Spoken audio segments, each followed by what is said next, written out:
Hello.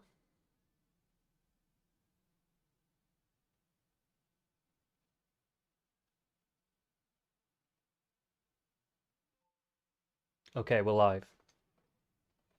We are live. It's alive. It's alive. We are live. Oh shit. Sorry, I need to turn that down. Whoopsie. Whoopsie doodle. Right, we're live, guys. We're live. We're in live and in charge. Charge and live. I don't even know what I'm saying. I'm just trying to set my shit up. Okay, I've got the YouTube chat up. So anybody who wants to interact with the stream, get yourselves into the YouTube chat. That's where I'll see your messages. The restream should shoot me messages from any other chat. I think I'm streaming to Twitter as well. So, you know, you can take a little peek at that. But we got a juicy one for you today. We got a very juicy one. So we're going to be talking about FD Signifier, if you couldn't tell from the title of the video. And we featured FD on the channel before, a few times before, and you know I've always had a bone to pick with FD Signifier for a very long time, mainly because he's just like a huge racist, and he also propagates a lot of false narratives, and he does this as like a kind of race grifter. He's a bit like an Al Sharpton type or whatever, you know what I mean? He goes around pretending that black people are like so overly uniquely oppressed in 2023 in the modern day, and he does this as a kind of as a means to get money. Like he basically preaches to middle class white people about the oppression of black people to get money, and he doesn't really care about the oh my god. He doesn't really care about the impacts or a lot of the very misleading and sometimes just outright factually wrong things that he even says. Like he doesn't really care about the narratives that he's spinning or the impacts of that on any community, the black community or the white community or whoever. It doesn't really matter to him. All he wants is the money. So that is why he is peddling these narratives, right? This is the only thing I can say, realistically, because a lot of his narratives are not particularly well thought out. Like you could almost predict, once you kind of know the ideology, you can pretty much just predict everything he's going to say. I mean, as soon as I saw the name of this video, I knew certain things he was going to say, and he fucking said them in like the first half an hour of the video. I haven't seen the whole video, but I've seen about the first half an hour, or at least I was listening to it. And he says that he's got some experts on here and stuff like that, but I don't think he's got any real experts, to be frank. And this video is very low effort. It's very low tier in terms of the information that it's giving. It's actually giving very shit information about the police. So before we get into all that, number one, let's crack open a beer. I think we're going to need a stiff drink to get through this one. Oh, yeah.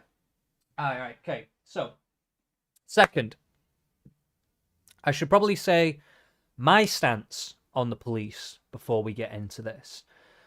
And this is the base centrist take on police. Police are a necessary yet flawed evil. Now, that doesn't mean that the police are perfect. They can be corrupt. Anyone given any kind of power in any situation, be it police, your manager at work, politicians, people who run the companies, even parents, any person with power can abuse it. And it does happen. Police are no exception to this. However, the police, generally speaking, are a net good for society. And that doesn't mean they do everything. I don't want to have to keep going over this, but that doesn't mean they do everything perfect, okay? That doesn't mean they prosecute every crime. it's not the Minority Report, okay? They can't see into the future and stop all the crimes. And they're like God, they're like omniscient. They're like running around stopping every crime before it even happens, which is what leftists seem to think police should be able to do. No, they are obviously just people trying to do a job, and their very presence, their very existence as a force in society does mean that less crime happens, okay? And with more police presence, less crime, okay?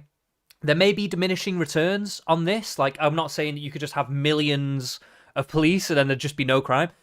No, there's probably like a balance that you have to have in proportion to the population where you get like a decent enough return on how effective the policing is, okay? I'm not just saying you just have infinite police and then you solve all crime, right? It's not how it works.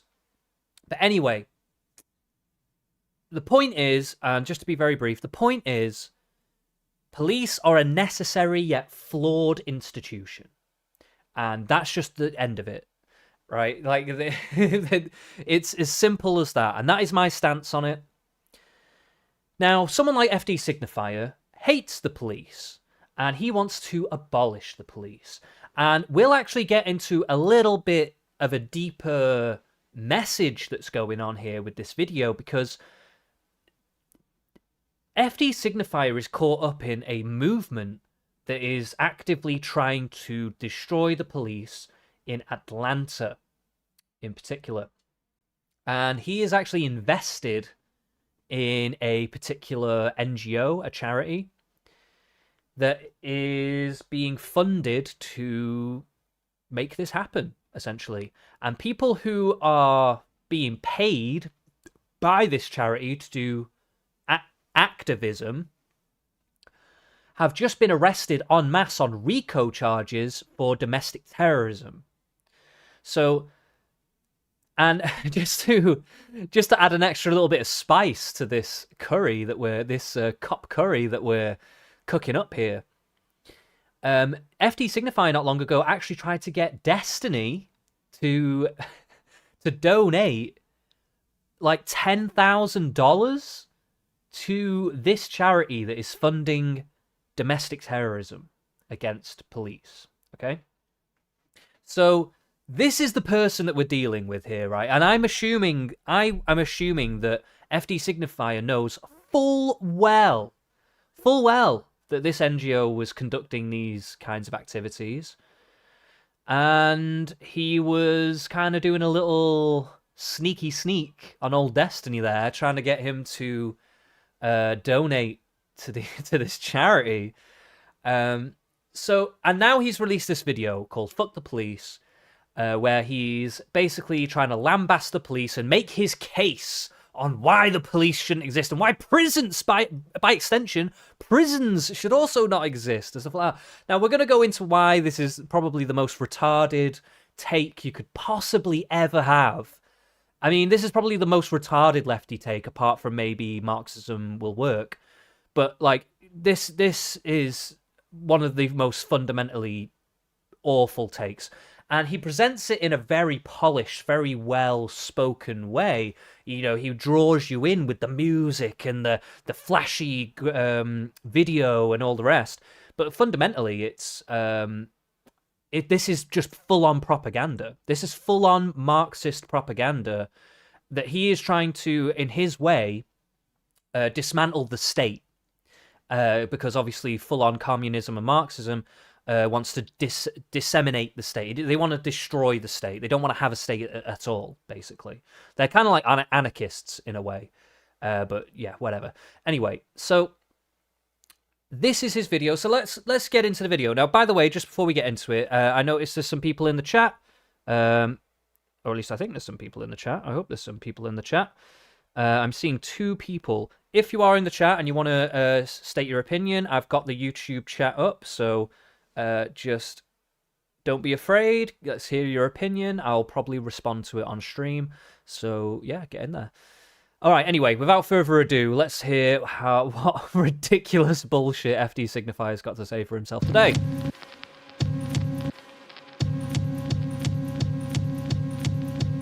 In In 1988, NWA released a song titled Fuck the Police. And this still might be the most...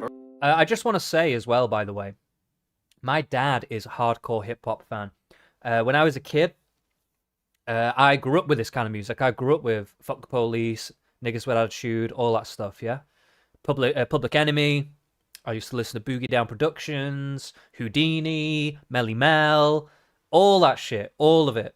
My dad loved it. So I am intimately familiar with all this stuff, by the way. So we'll be picking this apart as we go, because he's using this song for propagandic purposes. But subversive, radical, and controversial song in hip-hop history. Yo, Trey, what up? I got something to say. Tell them where you're from! Sorry. Which is funny because over time, the members of NWA... John Lewis. Okay. John Lewis. I think this is one of the quote-unquote experts that FD Signifier is gathered for this video. to not be all that radical. But what they were... He looks a little bit like a young KRS-One, actually. But anyway. At that time was provocative. They knew how to rob people. Yeah, they said fuck the police because they made an anthem for criminals. They said fuck the police not because they were making some grand statement about how the police are oppressive. It's because they don't like that the police fuck with their criminal activities. That's why they would say it about fuck the police. That's why they're not radical. This is why he's saying they're not radical. They weren't actually radical. They were just provocative. Well, that's because they didn't adhere to your Marxist worldview. If you ever listen to their lyrics, they're all about getting money and slapping bitches and shit like that. And, you know, they don't care about women. They were, like, super misogynistic and stuff. Like, Jesus. And they knew what they were talking about. Oh, they knew what they were talking about? It's true. Oh, this is FD Signifier getting pulled over by a black police officer, it looks like. Oh, and he's acting like this happens to him all the time. Oh my god. Mate, FD Signifier does not get pulled over by the cops all the fucking time. That is clear bullshit. This guy, and you'll hear it later, this guy lives in a gentrified fucking neighborhood, man. This guy is not getting pulled over constantly. He's probably getting pulled over at a regular rate that most people get pulled over, because a lot of people get pulled over in America. Newsflash, not just black people get pulled over in America. Everyone gets pulled over now and again by the police, and I'm sure it's very annoying. But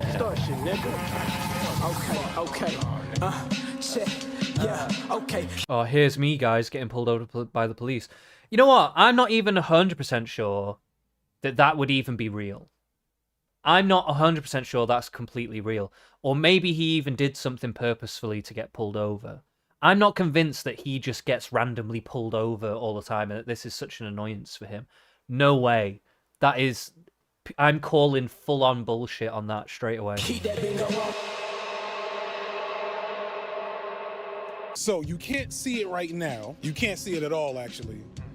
But right across from where I'm sitting is a big-ass jail. Brad, thank you. Channel 2 investigates possible... Why not show it, then? You got the camera. Show it. prison corruption here in Atlanta. Today, whistleblowers testified on Capitol Hill about major security and safety problems at the Atlanta Federal Penitentiary. Okay, so the Atlanta Federal... Right, let's find this. Atlanta Federal Penitentiary. I can't fucking spell this shit. Get me on the Google Maps. Where we at, boy? Where we at, homeboy? Let's see. We're on the wrong... Why does it always insist on doing the kind of... You know, like the traditional map layer? Nobody wants that. We want this. This is what we want. Why do they insist on this bullshit? Anyway, this is where we are. So, okay, now that we found the penitentiary, let's see what FD's got to say. It's a really huge, ominous building, and it's right in the middle of the city. It's in the middle of a regentrifying part of the city. Right across from this jail, they're building luxury townhomes. And this Okay. Right. little section, this little area of street art is actually a popular place for people to film videos. There was a viral Divine 9 video filmed here a couple of years back. This is, you know, one thing about Atlanta is that it embraces street art. And so you have like this mural, you have luxury townhomes, you have some really nice eateries and restaurants not too far from here. You got gentrifying neighborhoods going this way. And in the middle of all of that is a big ass federal prison. And I can't show it to you because I'm pretty sure filming a prison is illegal. And considering the nature of this video, niggas not taking no chances. Problems here for Right, so he's not brave enough to film the prison. I don't know if it is illegal or not. Maybe it is. I'll give him the benefit of the doubt on that one. But I don't know about that. I mean, if photos exist of the prison, I don't understand why you couldn't film it. It seems like he just wants to be a little edgy, but hey, whatever. Maybe it's true. Maybe it's true. We'll give him that one. Well, today, a Senate subcommittee in Washington, D.C. paints a picture of prisoners running the show here at the U.S. Penitentiary. Look, they're filming it. They're filming it right there. He just goes, oh, I think it's illegal to film it. The news crew is literally filming the fucking prison, boy. What the fuck are you talking about, man? Atlanta, and prison officials doing little. It's a public building. It's owned by the taxpayers, right? Or at least it should be, right? It's federal. Therefore, it's not state, so it's federal. So therefore, why wouldn't you not be able to film it? What the fuck? I don't understand Stop the corruption. The would-be You could probably even find the blueprints for it. You know, the architectural blueprints. You could probably find the blueprints for it.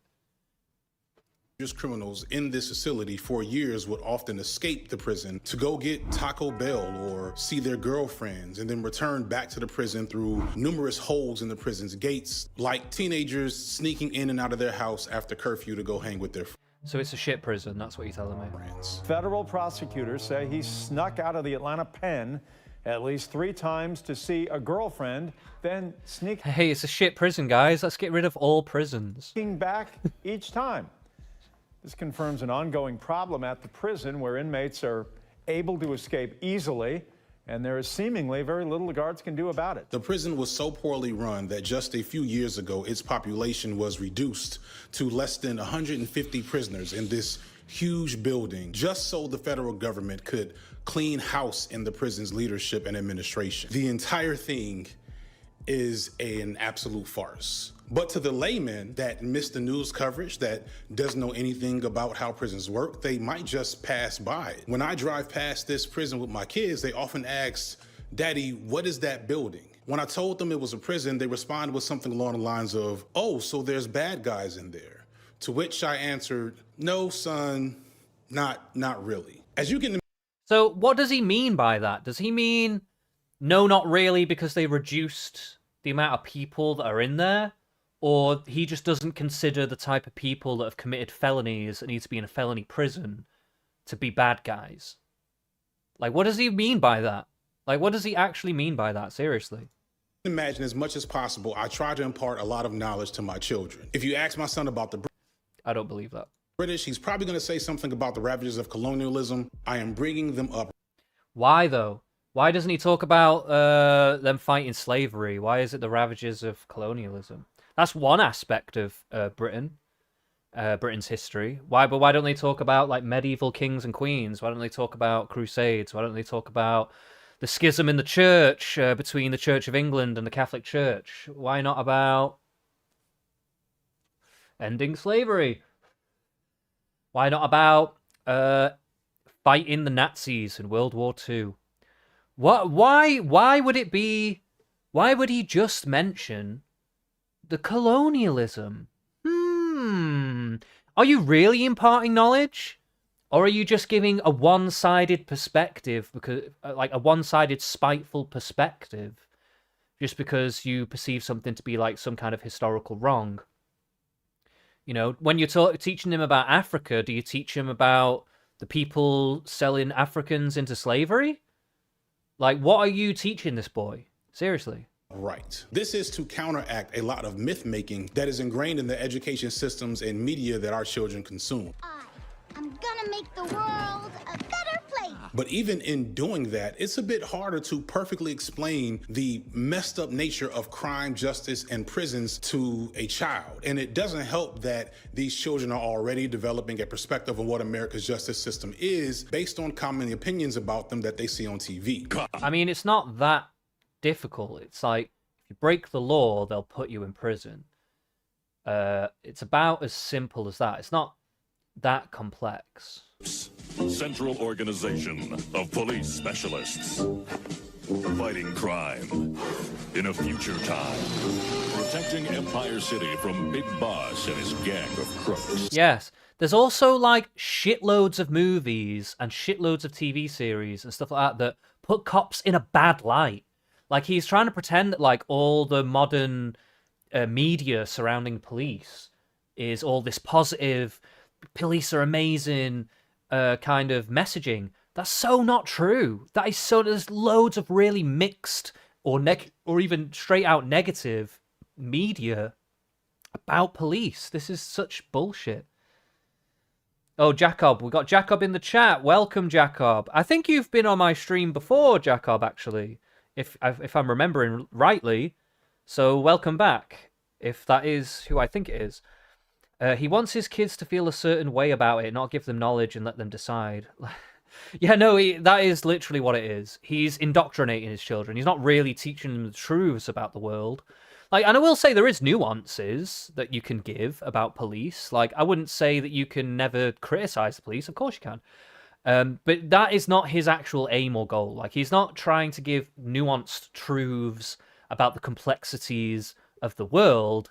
He's trying to give a narrative to his children to indoctrinate them into his own worldview. So much of our culture is shaped by ideologies that look at issues of justice simplistically. Things are either right or wrong, good or bad, legal or illegal. Well, that is true of many things, though, right?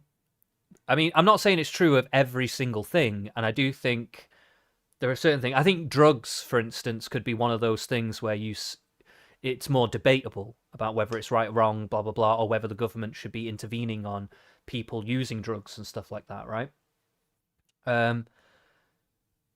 But generally speaking, murder is wrong, right?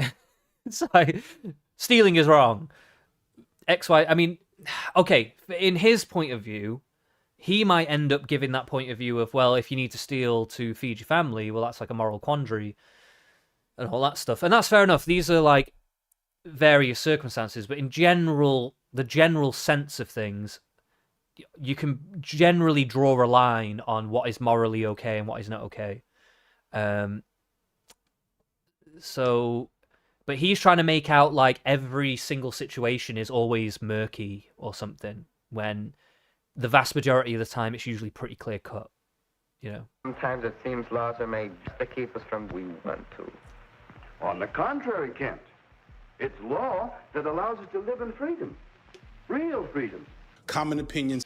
I mean, and that's true to a degree. If we didn't have laws against, like, theft and criminal activity and damage to property and all that kind of stuff, how would you even be able to build up a civilization? Like, how would you even be able to maintain things? You know what I mean? It's like, that is how you have the freedom to have a job, provide for yourself, have a family, and all this other stuff. Is because you're not constantly under threat of either criminals, outside forces, all this other stuff, you know? It's like... I hate that already we're 5 minutes in, and already he's trying to paint this narrative of, like, laws are just restricting you from doing what is right or something. It's like, how is a lot of the crimes that are criminal, how are any of them really right?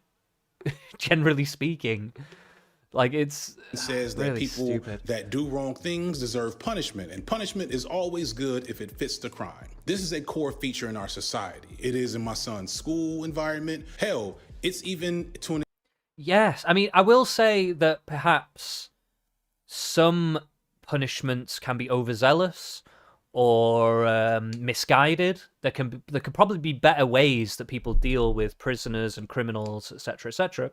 However, removing people from society who have done bad things, is fine. That's absolutely fine. Okay? It's not a bad thing. Jacob says, if we take laws away, people will take into their own hands a dire situation. I mean, this is how essentially you get the Wild West. This is what America was like before they even had police and stuff, right? And this is what the world was like. You know, do you want to go back to like a clan system where people just build up these big families and friends and whatever, and they war against each other whenever there's like a wrongdoing against each other and blah, blah, blah. And you have in-house rules and regulations. So, for you'd have one clan that treats women really badly, one clan that doesn't, and then, like how you're not going to have any kind of standards across the board in the country that can be used. It's like, it's so fucking stupid and bizarre. It's just so but we'll get into a bit more of the history side of things as we go along, because I do have some historical things to actually point out, because he does get some things wrong. And he also either omits things or he just doesn't know things. But he omits a bunch of stuff as well. But we'll get into that when it actually comes up. An extent in our home environment. Everything from Batman to Paw Patrol contribute to a mess. No, Batman? What the fuck? Batman is actually like a weird message for and against police in a way, because he's a vigilante. He actually comes up against the law at certain times because of his status as a vigilante and him working outside the law. And he has loads of moral quandaries about killing and blah, blah, blah, blah, blah. Oh my God. Batman was probably the worst example you could give about positive messaging for police. Like, he does, to be fair, he does want to work alongside the police, so I guess maybe we can say that. However, it's more complicated than that with Batman. It's not as simple as he just works with police, he good guy. It's message about crime and police. If you want to take it back to a fucking child's cartoon, like fucking, and I say child meaning like 5-year-old child, Paw Patrol for this messaging, then yeah, fine, fair enough. And justice in ways that hide the reality. I can't imagine Paw Patrol are going to be trying to delve deep into the moral quandaries of the deeper recesses and darkness of what it's really like to be a police officer. Yeah, we're looking to Paw Patrol for that, are we? Yeah, sure.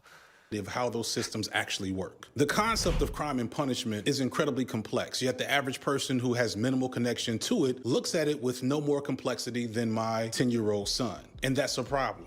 Because as we look at the nature of crime, justice, and prisons, we see not just human atrocities and injustice being done to people with little to no regard, but we also see a core aspect of systemic oppression operating in plain sight with all— Well, wait. What does he actually mean by that? Because yes, there has been wrongdoing as they've built up the criminal system to be more and more robust, right? Which is what they've had to do, because they, a long time ago they didn't have CCTV, they didn't have phone cameras, they didn't have DNA evidence, they didn't have all this shit. So justice systems were very limited in the scope of what they could realistically do, and police didn't even really exist for a very long time. So prosecuting crimes and stuff like that was very difficult for a very, very long time anyway. They still are very difficult to prosecute as well anyway, as it stands, even with all the advancements that have been made. However, those advancements and the pursuit of a justice system is fucking it's well better than what was before. It was well better than when there wasn't one. Like, what the fuck are you on about, you mental cunt? Like, make the like, people would literally just fucking rip people's guts over. They would say, oh my God, I'm starting to choke. I'm choking at how enraged I am. Back in the days, people would literally just say, oh, this person did something bad to me. They must be some kind of witch or a heretic or an atheist or something. And they go, well, we can't be having that. Let's rip their guts out and display it in the town square where everyone can see so nobody does this again. Like, what the fuck? Like, it's so much better now than it ever has been in terms of the justice system. And it keeps getting better because they keep scrutinizing it. And they have to, which is a really good thing. But he's pretending that, like, the development of a justice system and prisons and police is, like, this really bad thing that's caused so many atrocities. How many atrocities do you think were happening before this? Like, what is your scope of hit? This guy must be historically illiterate. He's a fucking idiot, man. Oh, my God. Because what he's insinuating is just so fucking retarded. Oh, sorry, I get so triggered, man. Jacob says, I feel like shows such as NCIS are better examples than Paw Patrol. Yeah, exactly. It's like, mate, you're going to use... Yeah, of course Paw Patrol is going to try and show police as, like, generally being good, because overall, on a net average, the police are a net good. Like, just because some can be corrupt, there can be some injustices with the police, does not mean you have to eradicate the whole idea of police. It's... Oh, I hate this all or nothing attitude. It's unbelievable. It's not realistic at all, and it doesn't help anybody. It just creates more problems. Almost everyone's approval and consent. So today I want to contribute to fixing that. I'm going to bite off some really small chunks of this issue and present it to you not as the end-all be-all solution or explanation of what's wrong with police and prisons, but as a primer on why all of us need to be looking at prisons with the concept of justice differently. And to help... No, he's such a liar. He is such a fucking liar. He just said, he literally just said, I don't want people looking at this video with the idea that we should be abolishing prisons and blah blah blah. He said shit like this before on different streams. Like, he openly has this opinion, and this video is made with that goal in mind. I don't give a fuck what he says. That is, he's playing some Foucault fucking power word game bullshit here, right? I'm telling you right now, this is full on propaganda. This is full on Marxist propaganda. He wants to bring down police. He thinks this is like a magnum opus thing for him. He thinks this is a big, important video. And hey, it's got 342k views in 2 days. That's not bad for a 564k subscriber person on YouTube these days. The way it works these days. He's not doing too bad here. That'll probably rock up to about 1 million in about a month, probably. We'll look at the comments in a bit, by the way, because the comments are fucking well annoying as well. But anyway, we'll carry on. But he is a disingenuous liar. He does believe in abolishing all this shit, and that is the goal of this video. He has to say this just to give the veneer of reasonability, but he's not reasonable at all. Help that, as I often do, I got the support of actual experts with a variety of angles and knowledge. Right, we'll see who the actual experts are in this video.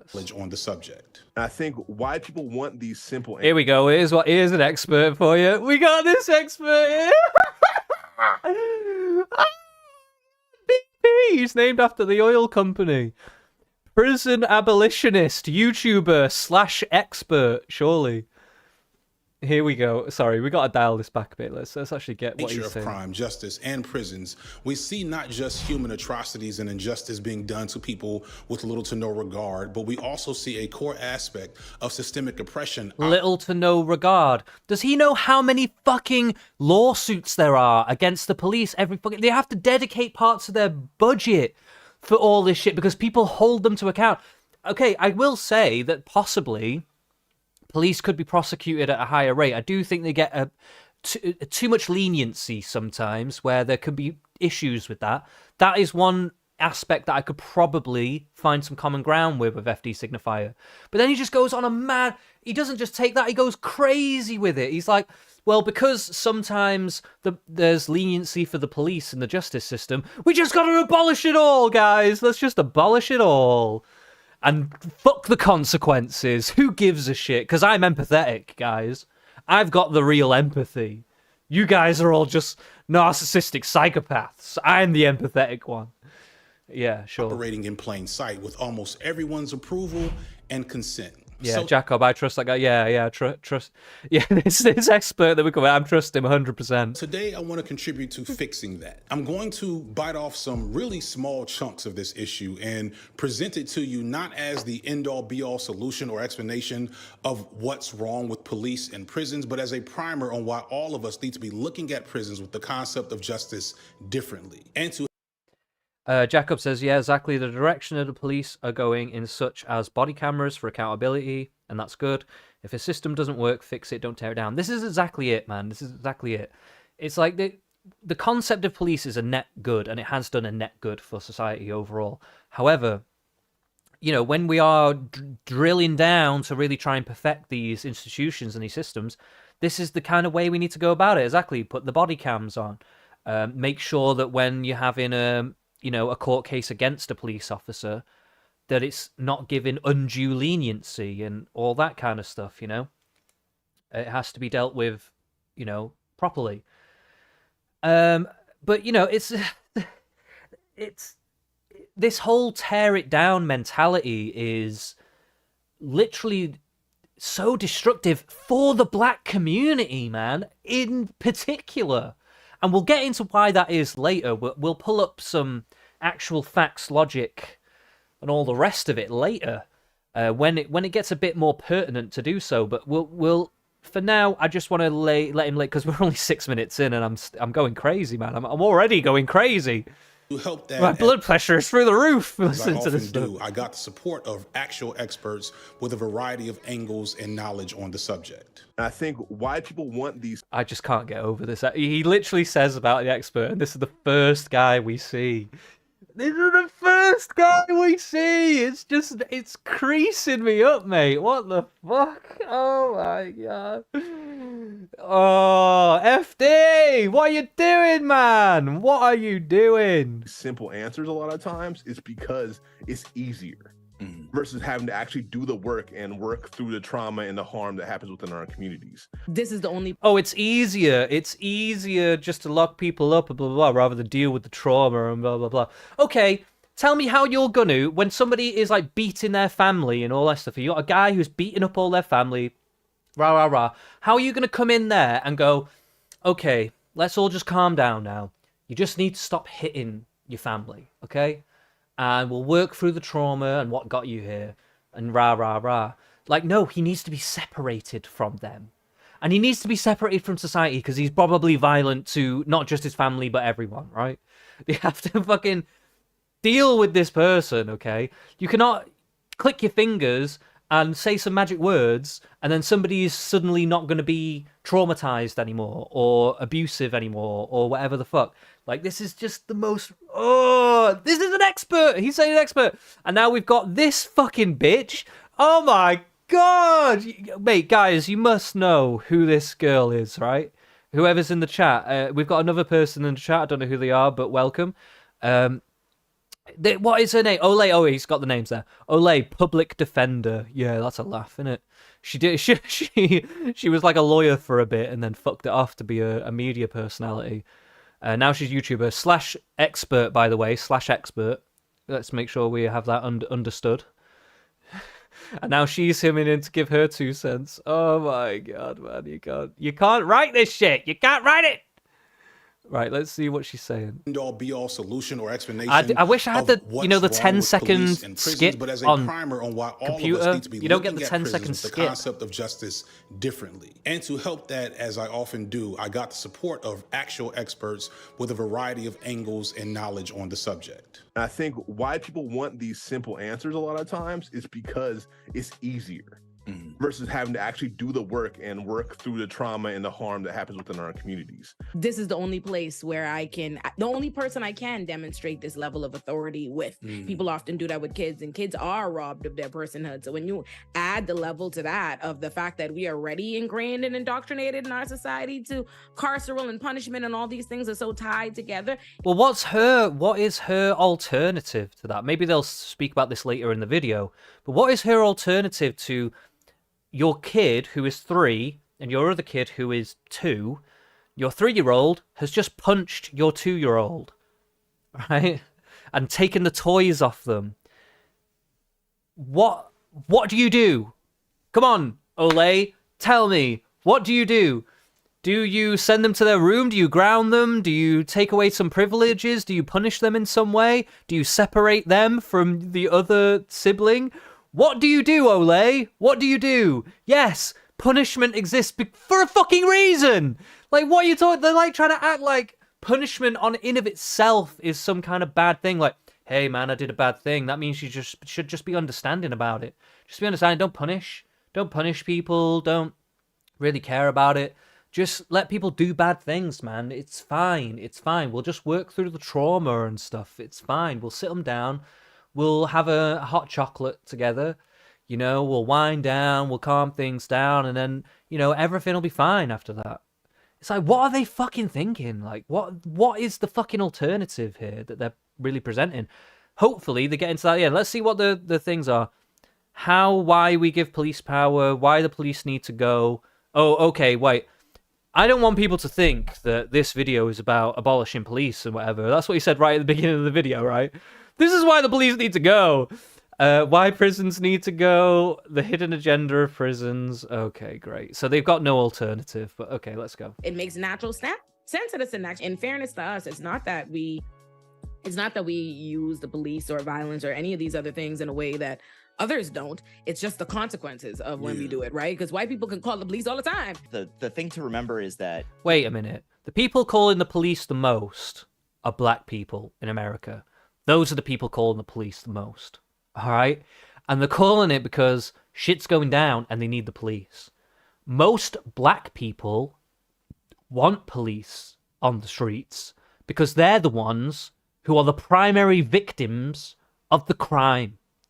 Now, you'd probably know that if you didn't have your head so far up your fucking arse that you were smelling your own fucking bad breath. You get me? Like, it's so fucking frustrating to hear these middle class... Because these are middle class people, right? Let's not forget this, right? Let's get into this right now, actually.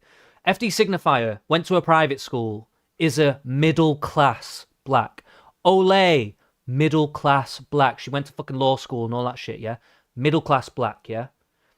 These are the type of people that have, like, a fucking complex. And you see it in middle-class people all the time. This is not unique to black people, by the way. But it's just more pronounced in Black America because of all the culture around it, right? But you see it here in the UK, too, by the way, with white people, with middle-class white people and that, right? They've got, like, a quote-unquote survivor's guilt. Now, they haven't really survived anything, but they've got a guilt, right? They've got a guilt because they didn't experience the trauma that their ghetto counterparts encountered, you know. They didn't go through the oppression like their ancestors. They didn't go through all this shit, but they want to be part of it. They want to feel like, I'm with you, man. Oh my God, I feel your struggle. I got so much empathy, man. Oh my God, I can't believe it. So now I've got to double down on all this crazy shit just so I can feel like I'm a good person and all this stuff, right? That is their mentality, okay? And this is how we get people like FD Signifier and Olay and all that kind of stuff.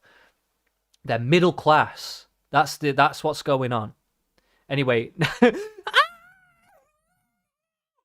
I didn't even look at this guy. Skip intro. Media expert. YouTuber. These are the experts. Look at it. This guy has never seen a crime in his fucking life. I will bet my fucking bottom dollar on it. This guy is living in bubble wrap. Skip intro. Who the fuck is this geezer to be talking about crime and whatever the fuck? He doesn't know fuck all about it. What the fuck is he doing here? What the fuck? And he's sitting here serious looking at him like, oh my God, man, skip intro. You have got the knowledge, man, because you're more knowledgeable than me. Oh my God, man. Yeah, preach it on God. What the fuck, man? What in the fuck, FD, is going on here? Jacob says, I've seen Skip Intro's videos. He just talks about Copagenda? What even the fuck is that? Copagenda? Oh, Copagenda. Right, Copagenda. Right, okay. Mate, this guy couldn't watch 10 seconds of a fucking gore video, let alone a fucking police shooting video to understand the complexities and the nuances of these horrible situations. Horrible. He couldn't sit through that. This is the kind of guy that had a fucking mental breakdown because he saw the George Floyd video, which was a bad video, but let's face it, man. There's much worse out there. Let's just put it that way. Even without... Yeah, propaganda for cops. Yeah. Sorry, I got it after a second. I'm a bit slow. The media. I'm white and slow to take Jesse Lee Peterson's catchphrase. I'm black and I'm slow. Big up to Jesse Lee Peterson, by the way. I'll just put it on the record. I do love black people. I do love white people. You all just annoy the hell out of me. That's all I'll say. Everyone just annoys the hell out of me. It's not about love. I love you all. My own family annoys the hell out of me. I still love them. Or like propaganda that's going on, right? Oh, he said it as well. He said, "There's this propaganda that's going on." That is like a chai latte accent. Like, even if you never turned on a TV, you never saw any movies, which like obviously is not a thing. Mate, this guy's never fucking seen a crime in his life. Who the fuck are you to talk about anything, mate? Fuck off. But even if you did that, that's kind of how our society is set up. Well, like there has to be this level of buy-in with the police where we just assume that they're good because if no, there's a level of buy-in in the sense that yes, we give the monopoly of violence to police, and that we assume that generally speaking, because they're a regulated body and they are accountable to various things, that they will generally uphold and be within the confines of the law. That doesn't always happen every time. But in the vast majority of cases, it does. Okay?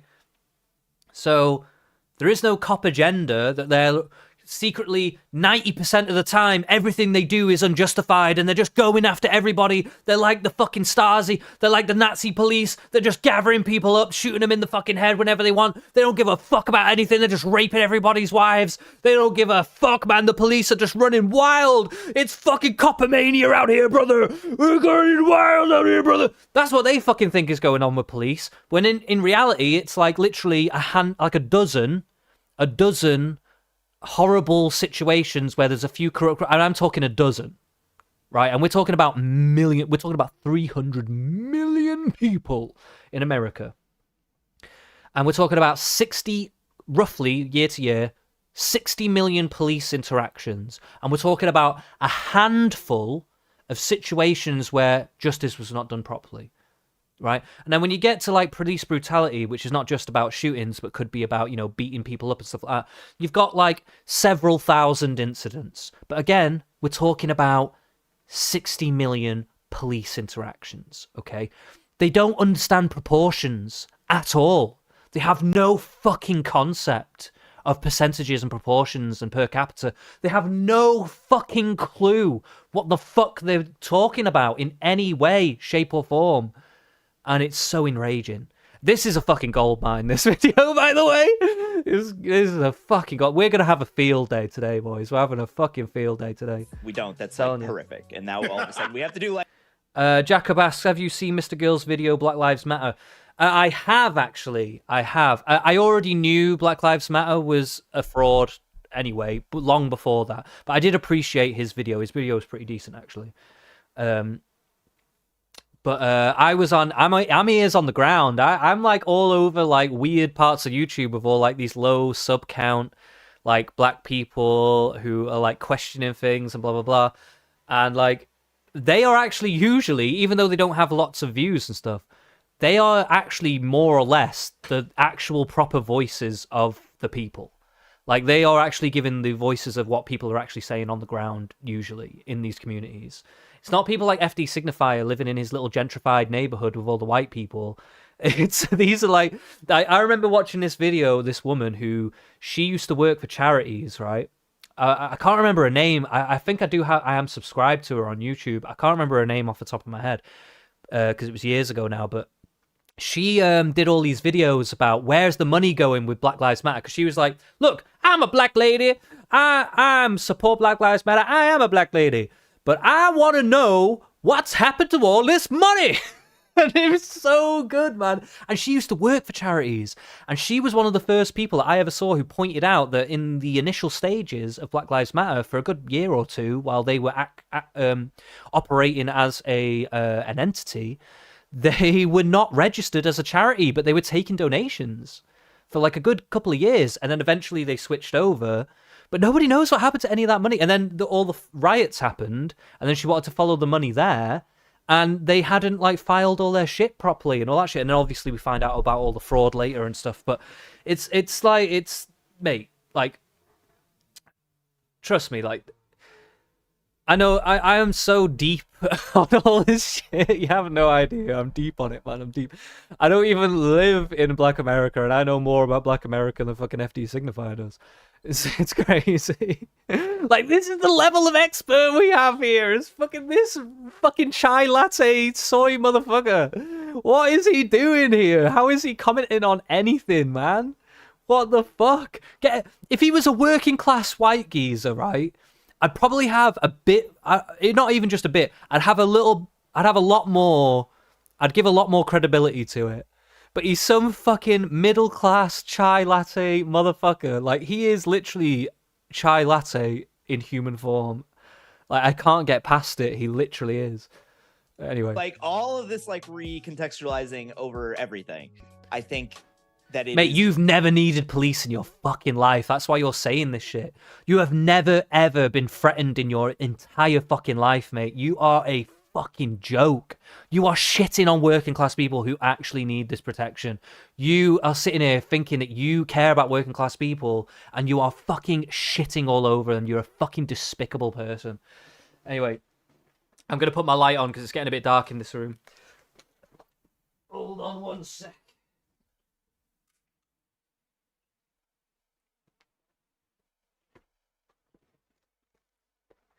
Oh my god.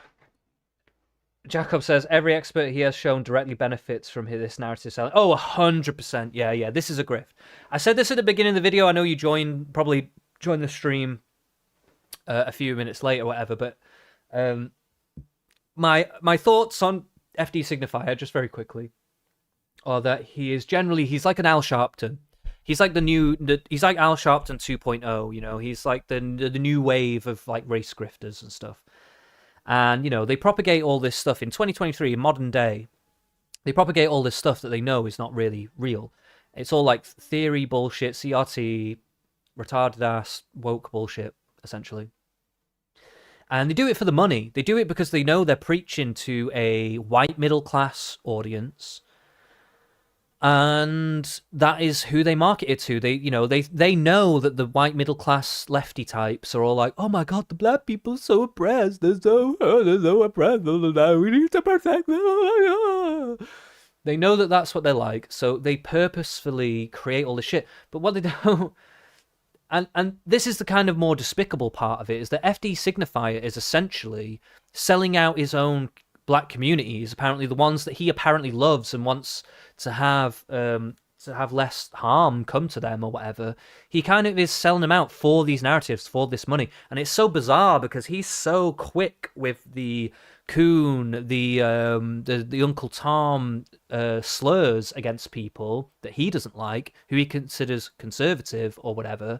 You know, if they're trying to get a law degree or whatever the fuck they're doing, or if they join the police or whatever, oh, they're this, they're that. And he wants to strip away their racial identity from them.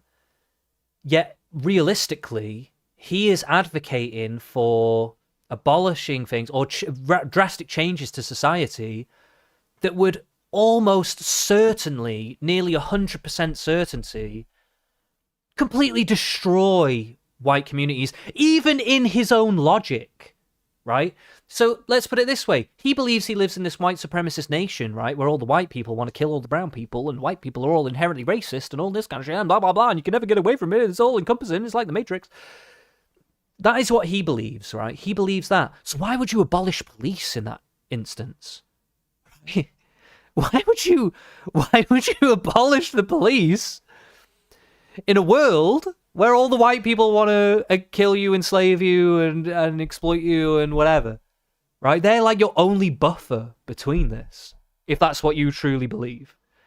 But that's because he doesn't truly fucking believe that. He's a grifter, right? All this shit is bullshit. This is all middle class twattery. That's what it is. And it always has been. Fucking, what is it? Who is his name? Who wrote Wigan Pier and all that shit, yeah? Who is it? Charles Dickens or whatever? I can't remember. Road to Wigan Pier. Road to Wigan Pier is what I'm thinking of. And I think it's Dickens, but I can't remember off the top of my head. But he says something, the author says something about socialists that he noticed. He's like, well, they're all middle class, and actually, realistically, a lot of them hate the poor, and they actually also are jealous of the rich. And it's like, oh, George Orwell, right.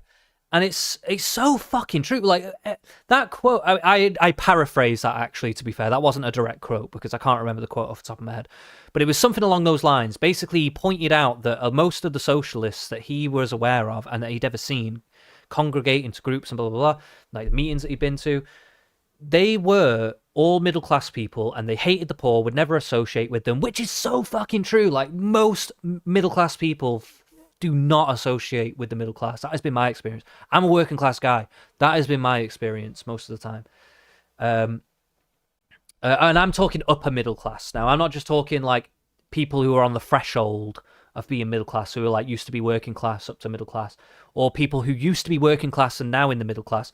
I'm talking legacy upper middle class, which is what these kind of people are, right? And most of them are socialist lefty types, right? Because they got this guilt. They got this guilt that they didn't suffer like all the others, and they want to be the saviors and the helpers for everyone because I didn't suffer like you, mate. Oh my god, man, I didn't suffer like you, mate. And so they're trying to do their best, but then they come up with all this crazy shit. It's like, oh man, the police been hurting you, man. Well, we need to abolish these police, man. Like, they don't give a fuck about the consequences of actually doing that. They're just doing it to get your approval. It's fucking so fucked up, man. It's so fucked up. And yeah, and the only reason they want to tear down the rich is because they're just jealous of the rich. They just want what the rich have, even though they've got more than most people as it is. This guy probably lives in a proper nice apartment that costs a lot of money. He probably doesn't even need to spend that much on where he's living. He could probably live somewhere else that costs less money and take more money home with him, but he chooses to live in like fucking San Francisco or some bullshit because he's a retard. It's just a lot easier, and people are a lot more willing to buy into the system and just have stuff that reaffirms that the system that they live in is good, that they are living. That's because it mainly is good, mate. You can tell someone's never had to actually deal with a crime. You can just tell someone has not had to deal with a fucking crime when they're saying this shit, man. What the fuck, man? Just worlds. And who this is are something you? That makes TV and film. Mate, what are you gonna do when there's people literally shooting up your fucking houses on a whim? Some people do this shit in like Chicago on a whim just because they think it's fucking funny. Like what, mate? What are you gonna do, you little pussy ass bitch? You're gonna cry in a corner. Like what the fuck are you gonna do? Oh, you want to abolish police? Who the fuck are you, you dickhead? It's like a perfect marriage. Prison abolition started in prisons. I just want that to start, and I don't want to say that. Wow, what an insightful take we just got from this next expert. Educator? What does that mean? Is he a teacher? Or is he a tutor? Or is he just... What does educator mean? That is such a fucking redundant thing to say. What is his actual expertise? Too black. Mate, he's not black enough for me, that's for sure. Too black. What the fuck? Filmmaker. Expert/expert. Remember that. I don't know why he didn't add that to all of their names. /expert. Obviously. Now, we just heard one of the most prophetic, prolific, insightful, amazing things. Prison abolition started in prisons. Whoa! Who would have thought people in prison didn't like prisons? Oh my god! Whoa! Can't fucking believe it, man! Oh my god! Yeah, this guy who just raped his wife and killed his children in a fucking crazy domestic dispute. He hates prison! We gotta let them all out, guys! We gotta let them all... Oh, they're just so hard done by! Oh! What the fuck? I wonder, Jacob asks, I wonder if he will interview any cops. Will he fuck? Will he fuck? He will not speak to any cops. Will this guy ever go on a ride along? Will he ever see the reality of the situation? Or will he just constantly live in his fucking bubble? Will he ever move to the hood for an experiment for a year just to see what the real deal is? Who knows? No is the answer, but, you know. But let's see what this expert has to say. That even on some corny, like, oh, we got to center the most marginalized. No, like, it started in prisons for a reason. Yes. Who knew criminals who have committed heinous crimes against innocent people didn't like being in prison? Ah! This is a revelation, guys. Oh my god, it's starting. Prison abolition starting prison. What? This is the most redundant, fucking brain dead take I've ever fucking heard in my life. He's just published this on the internet. Oh my god. Because they were developing their own intellectual thought. So we just They didn't do nothing, guys. Didn't do nothing. No one's ever done anything, actually. No crime has ever been committed, actually. And there's never, ever been any need for police and prisons. It's all just a ruse. It's all just a big fake agenda. It's like flat Earth. Prisons, it's all like flat Earth, man. It's all fake. It's all fake. Look, I'm a flat earther, okay? Right? Round Earth, it's all fake. Prisons, police, it's all fake. Right? They're just doing it to fuck with your mind. They didn't. No one's ever committed a crime, ever. Everyone is just always good all the time, no matter what. It's crazy. The prisoners who were engaged And in the world is flat, by the way. Religion or engaged in others, organizing against prisons as intellectuals, as thinking people, not just as props. As thinking people. It's such a non-statement. Like, yes, people are thinking people. I'm a globetard. Yeah. Globetard army. Let's go. For our whatever we trying to do, and by developing in prison, it had a much more revolutionary tinge to it than what it's become since it's been. Oh, it was more revolutionary like because it was in the prisons where it started. It had a more revolution. Is that code word for violent overthrowing? Was it a violent idea of like we need to take over the prisons, kill all the people in power, so we can be the people in power? Was it that kind of deal? Yeah.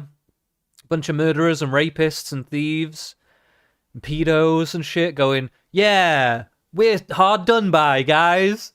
We need to take over society, guys. That'd be better. And these guys are going, yeah, man, I'm really empathetic. Yeah, these guys are really hard done by, man. Oh, fuck, man. I can't believe they're in prison. We need to abolish prisons, man. What the fuck? 20 or whatever. Historically, black folks have always had issues with cops, going back to the first form of policing being slave overseers and eventually. Wrong. Here's our first, and he actually contradicts this in his own video. This is historical misinformation that people love to put out there. It's so fucking wrong, and we're going to debunk it right this second, even though he debunks it himself later in the video. Okay? But we're going to do it anyway. We're going to debunk this because this is... Oh, I hate it so much. I hate this argument so much. It's so ridiculous. Okay. There were slave catchers in the South. We're just going to say that real quick. They did exist. Okay? That's fine. No worries. All right? First police force in USA. Boston, 1838, New York. They were not the slave catchers. And the slave catchers were not even the police. And the police did not really necessarily come out of them. Okay? The police in the South, they did have some of the slave people who were in the slave catcher business did go on to go into the police. But the police themselves were not created as a means of being like, oh, we're the slave catchers, and now we're just going to call ourselves the police now. No, they got the idea from the UK. I think was it the UK? Sorry, wait, hold on a sec. When did police start in UK? I think the police started in the UK before. Yeah. 1829. So the police started in the UK, and then America wanted to adopt a similar thing because it was fucking anarchy in New York at the time. At this point in time, right now, we're going to go into a little bit of like what he is saying here in this video, because I want to give a little bit more historical context. But right now, we're just going to debunk the idea that slave overseers or slave catchers were the original police. It's bullshit. The police did not start that way in the US. They started in New York, not as slave catchers at all. It was actually for very different reasons.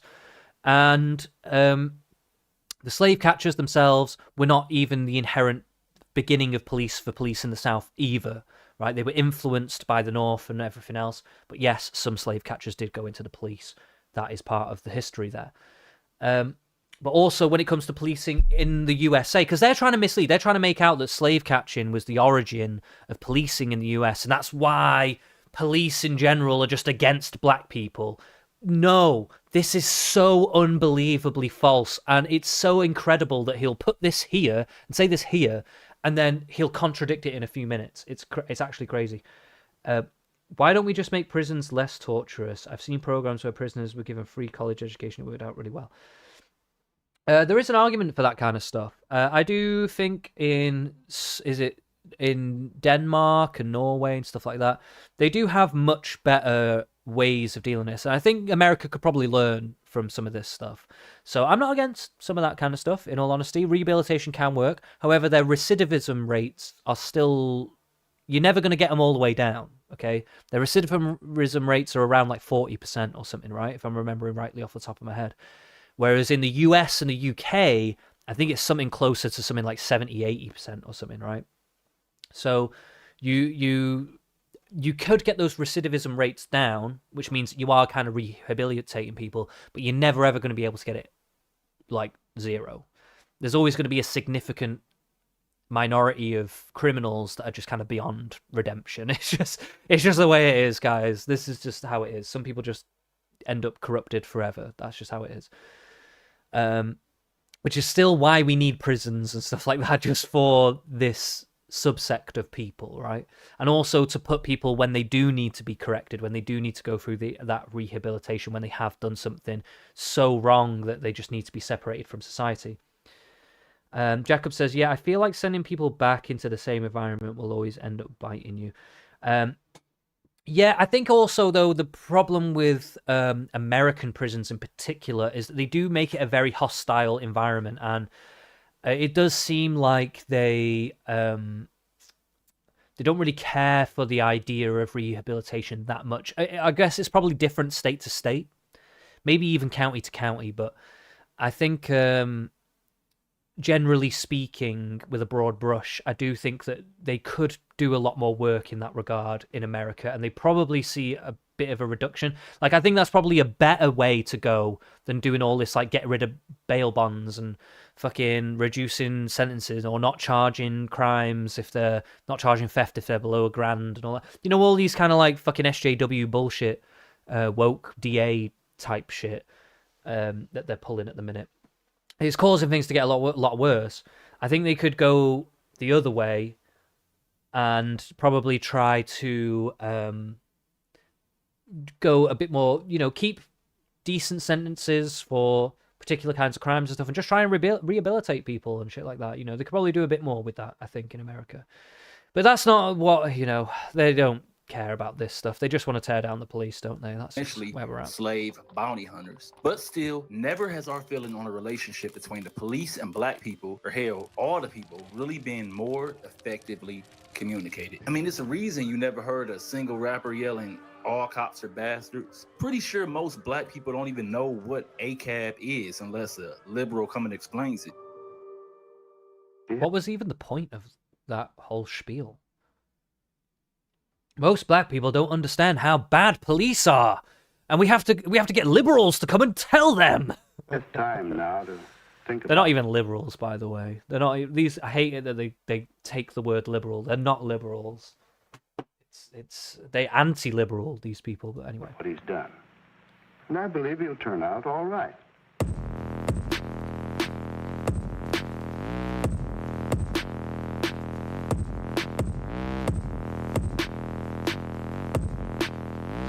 okay, just hold on 1 second, guys. I'm just gonna be 2 secs. Anyone else that's in the chat, by the way, get inside the chat.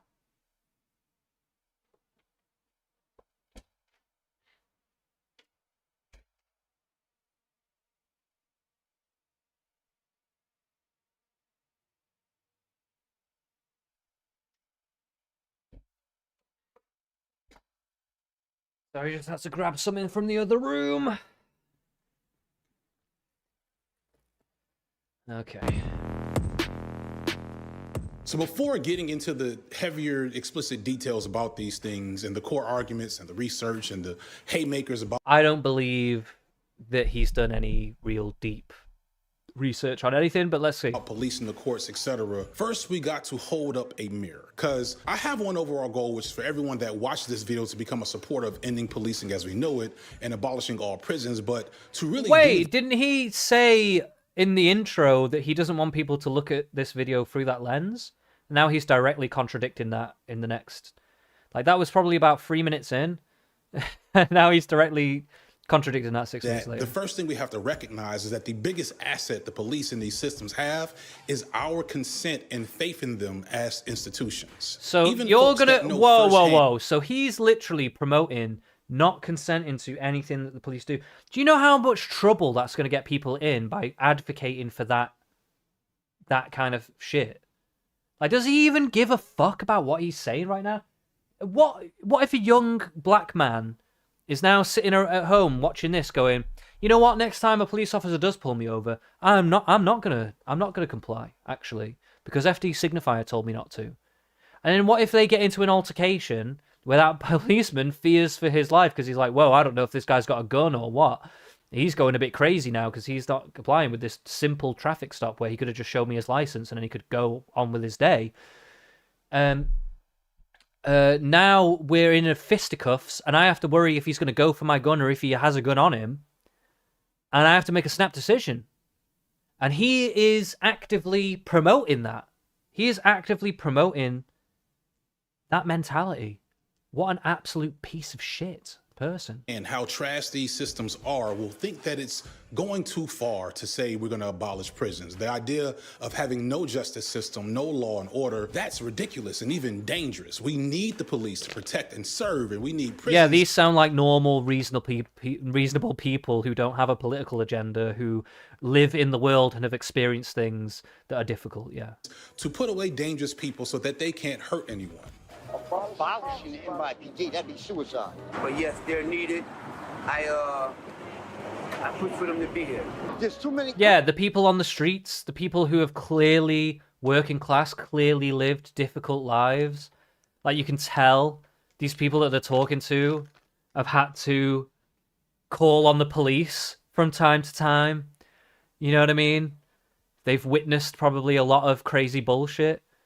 Yes, these are the people that are saying that we want, that they're happy with police being and abolishing it is crazy and blah blah blah. Yes, these people, not you, FD Signifier, who lives in his middle class neighborhood, fucking who never seen a fucking crime in his life.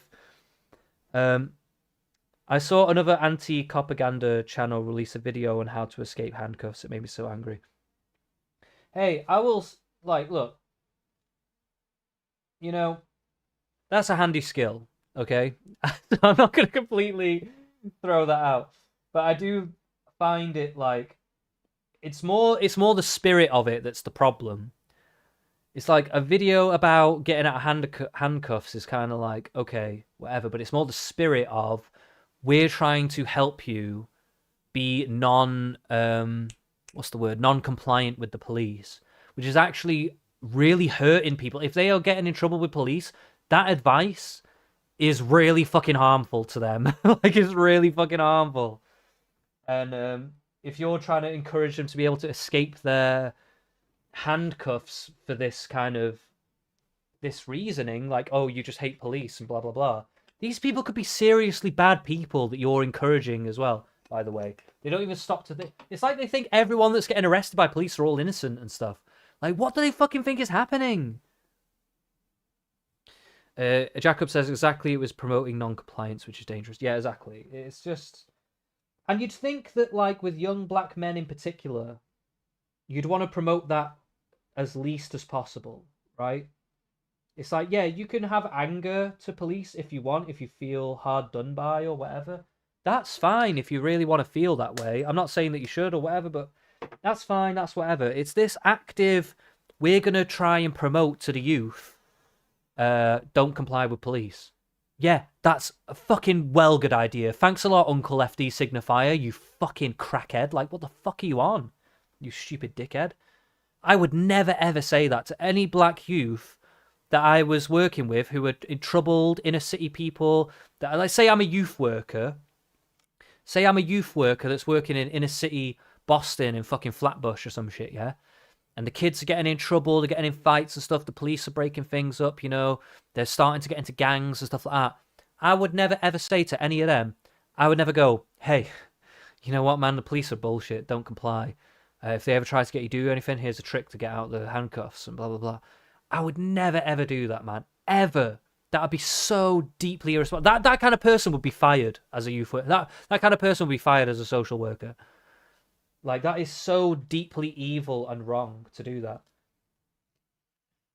No, you try and stop them from engaging in the lifestyle in the first place, and if they do get in trouble with police, then you encourage them to do what they ask, and then their mum and dads will come along later because they're minors and stuff.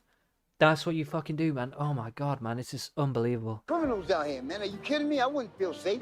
Exactly! These are the real working class guys that FD Signifier is fucking shitting all over. He's fucking shitting. He doesn't care about their opinions at all. He doesn't care about the opinions of working class black people. He does not give a fuck. He does not give a single fuck about them. We need control. You just need to hear from Chai Latte motherfucker. Like, oh my god, there's a cop agenda, guys. Oh my god. Like, that's what you need to listen to. You need to listen to this fucking dickhead. And then you'll change your whole perspective on police. Ah. Oh my god, Jacob says, even promoting the idea that cops are dangerous will make people act rationally. Yeah, exactly. And it's not to say that cops can't... This is the thing, right? In adult conversation, we can talk about the nuances or injustices with police, but don't overhype them. Don't blow them out of proportion. That's the issue. Don't be sitting around creating a boogeyman out of the cops. It's like, this is the... Right, okay, this is how you get white people acting irrationally around black people, is because some racists create a boogeyman out of black people, be like, oh, they're all criminals, oh, they're all violent, oh, this is going to happen if you go into the black neighborhood, this is, oh, watch out. Like, then people start acting irrationally around black people, because they're like, whoa, fucking hell, man, black people, they might do something crazy if I don't watch out. Like, this is the problem, and they're doing the same thing with the police. It's like, oh, if you get pulled over by the police, they're doing it because they're racist, not because they're just generally doing a traditional traffic stop and they have to do so many a day or whatever the fuck. Like, you know what I mean? Or perhaps your car matches the same description as a car that's involved in some kind of crime and they just have to pull it over just to check, which is what they used to do a lot back in the days. Like, they don't have any conception of like how police actually go about the business or why they're doing what they're doing. Like, it's so fucking stupid. But these people know, because these people are on the ground experiencing the working class black man lifestyle, where they know these gangs are around, these youths are around, people are doing crazy shit, and they're like, no, we need the police, because the police are the only ones watching our backs against all these fucking crazy bastards in our community. Like, what the fuck?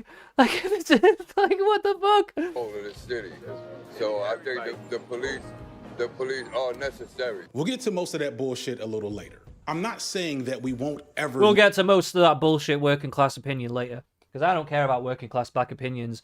My opinion's the one that matters. I'm FD Signifier, and I'm the one whose opinions matter. No one else's opinions matter. Only my opinions matter, because I'm FD Signifier.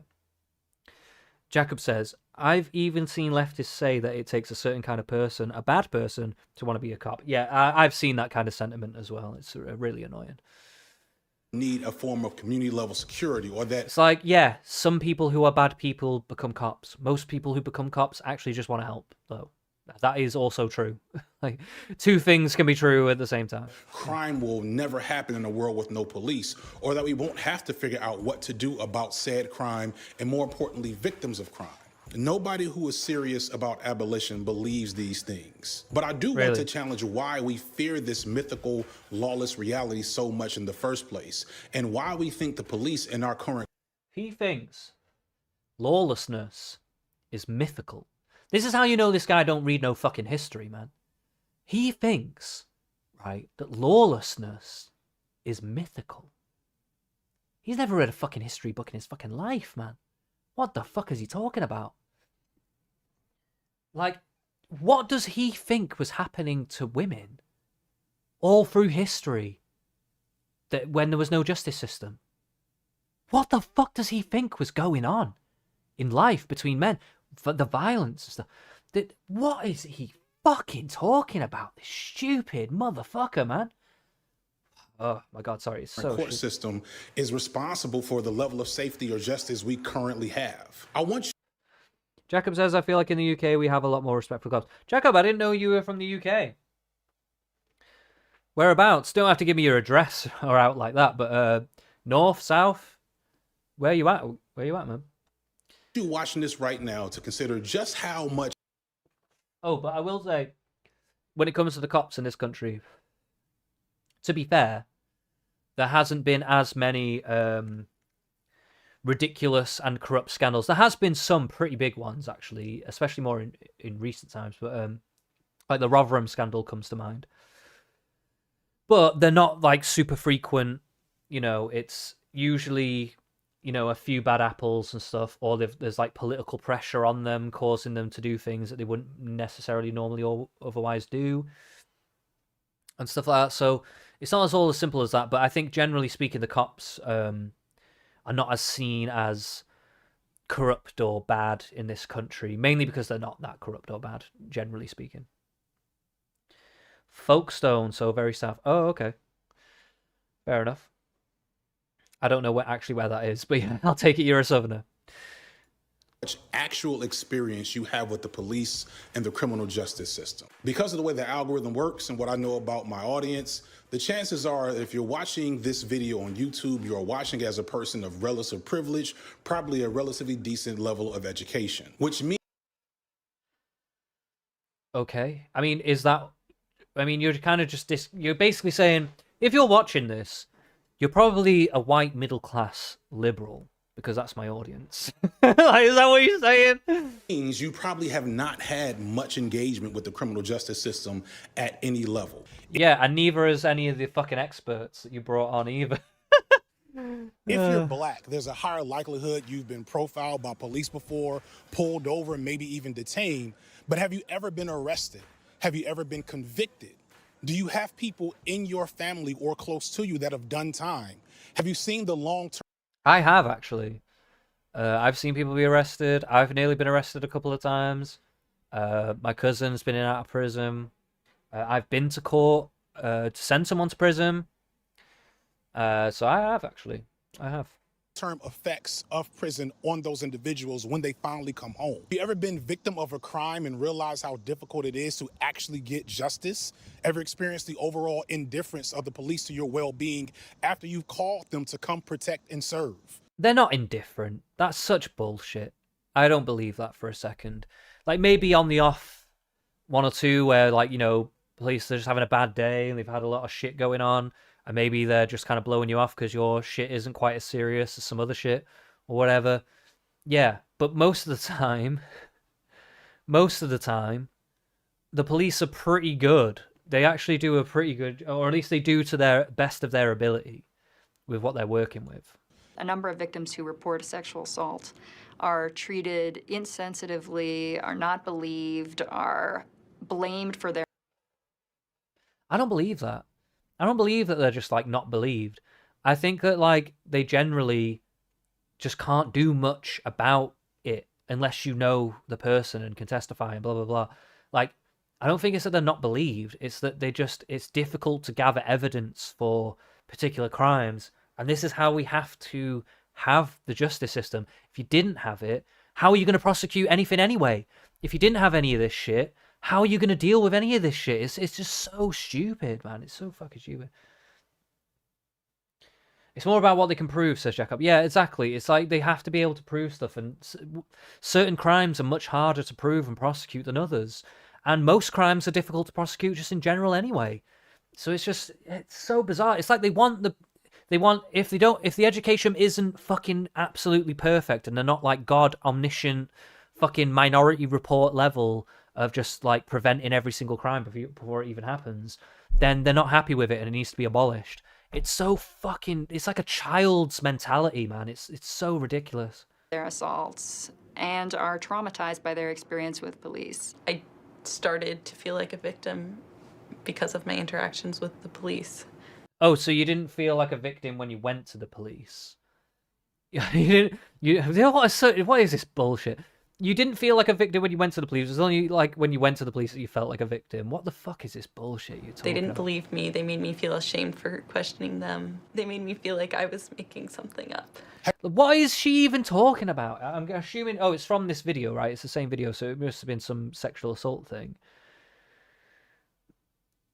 I just don't buy what she's saying. She's just saying, oh, she didn't give examples of what they said or anything. She just said, they made me feel this way, they made me do this.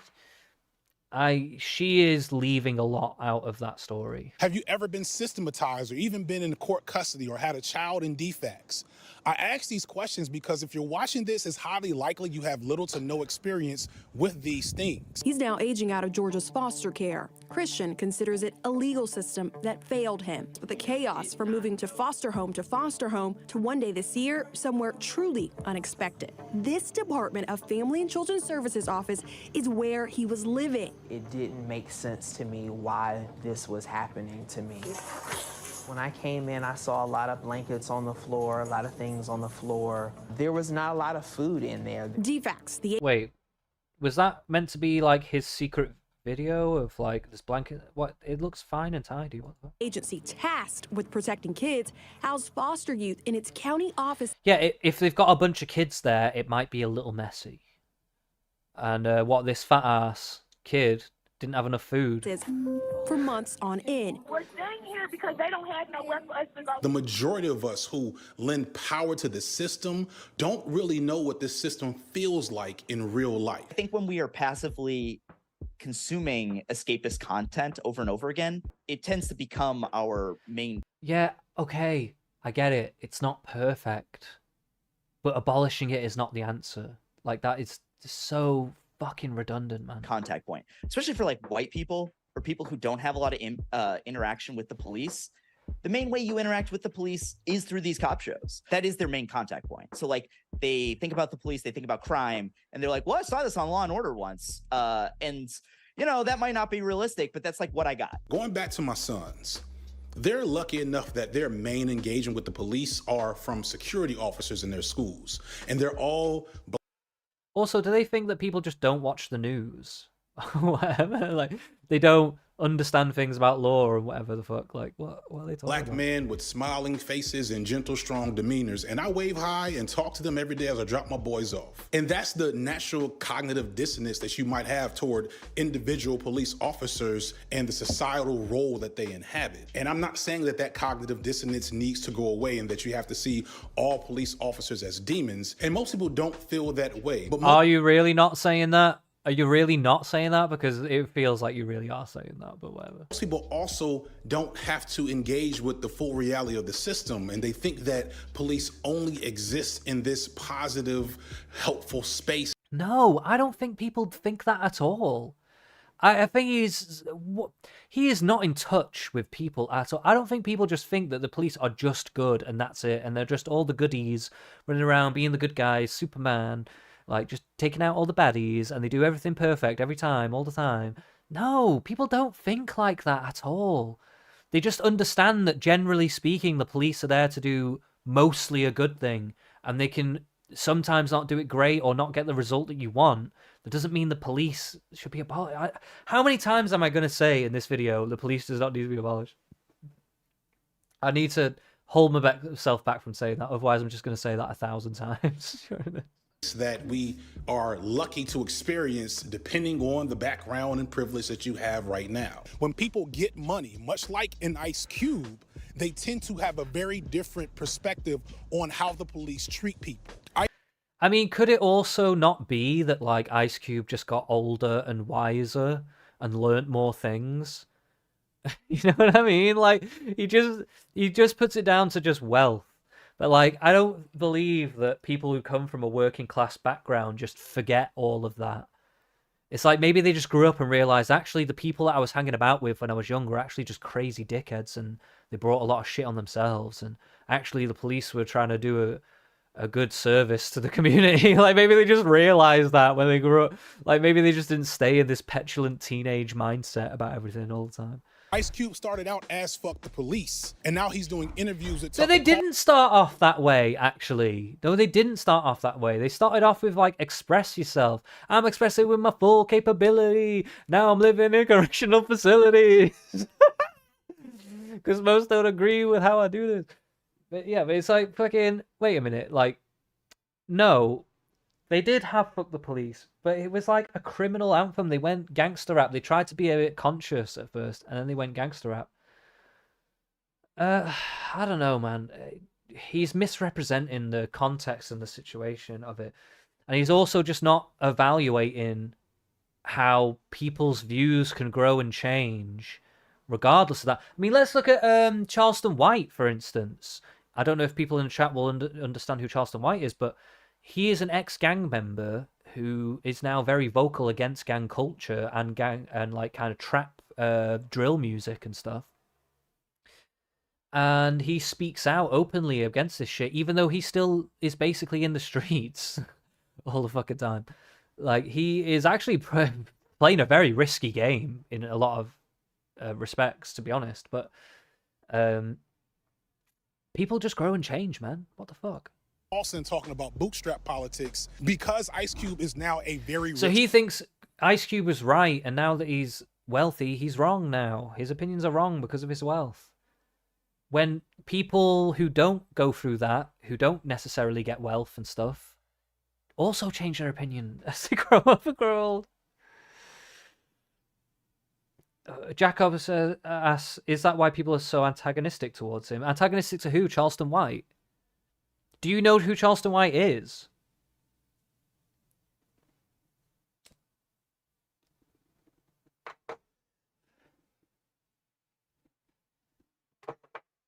Or are you referencing somebody else? Do you mean Ice Cube?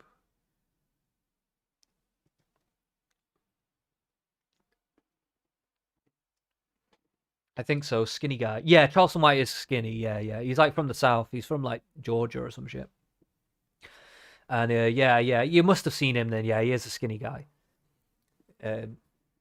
He's older as well. He's a bit older. He's like maybe 60 odd or something. Late 50s. Which means that he grew up in the height of the 90s gang warfare stuff, which is like fucking crazy shit, mate. It's unbelievable, not even comparable to what it is today in America, which is, again, something we'll get into later on in the video. But... man, and the person he was when he made that song is a very different person than who he is now. If you are a person who is not regularly interacting with crime or poverty, then every time you see a dark street, a dark alley or something, you're seeing it on TV.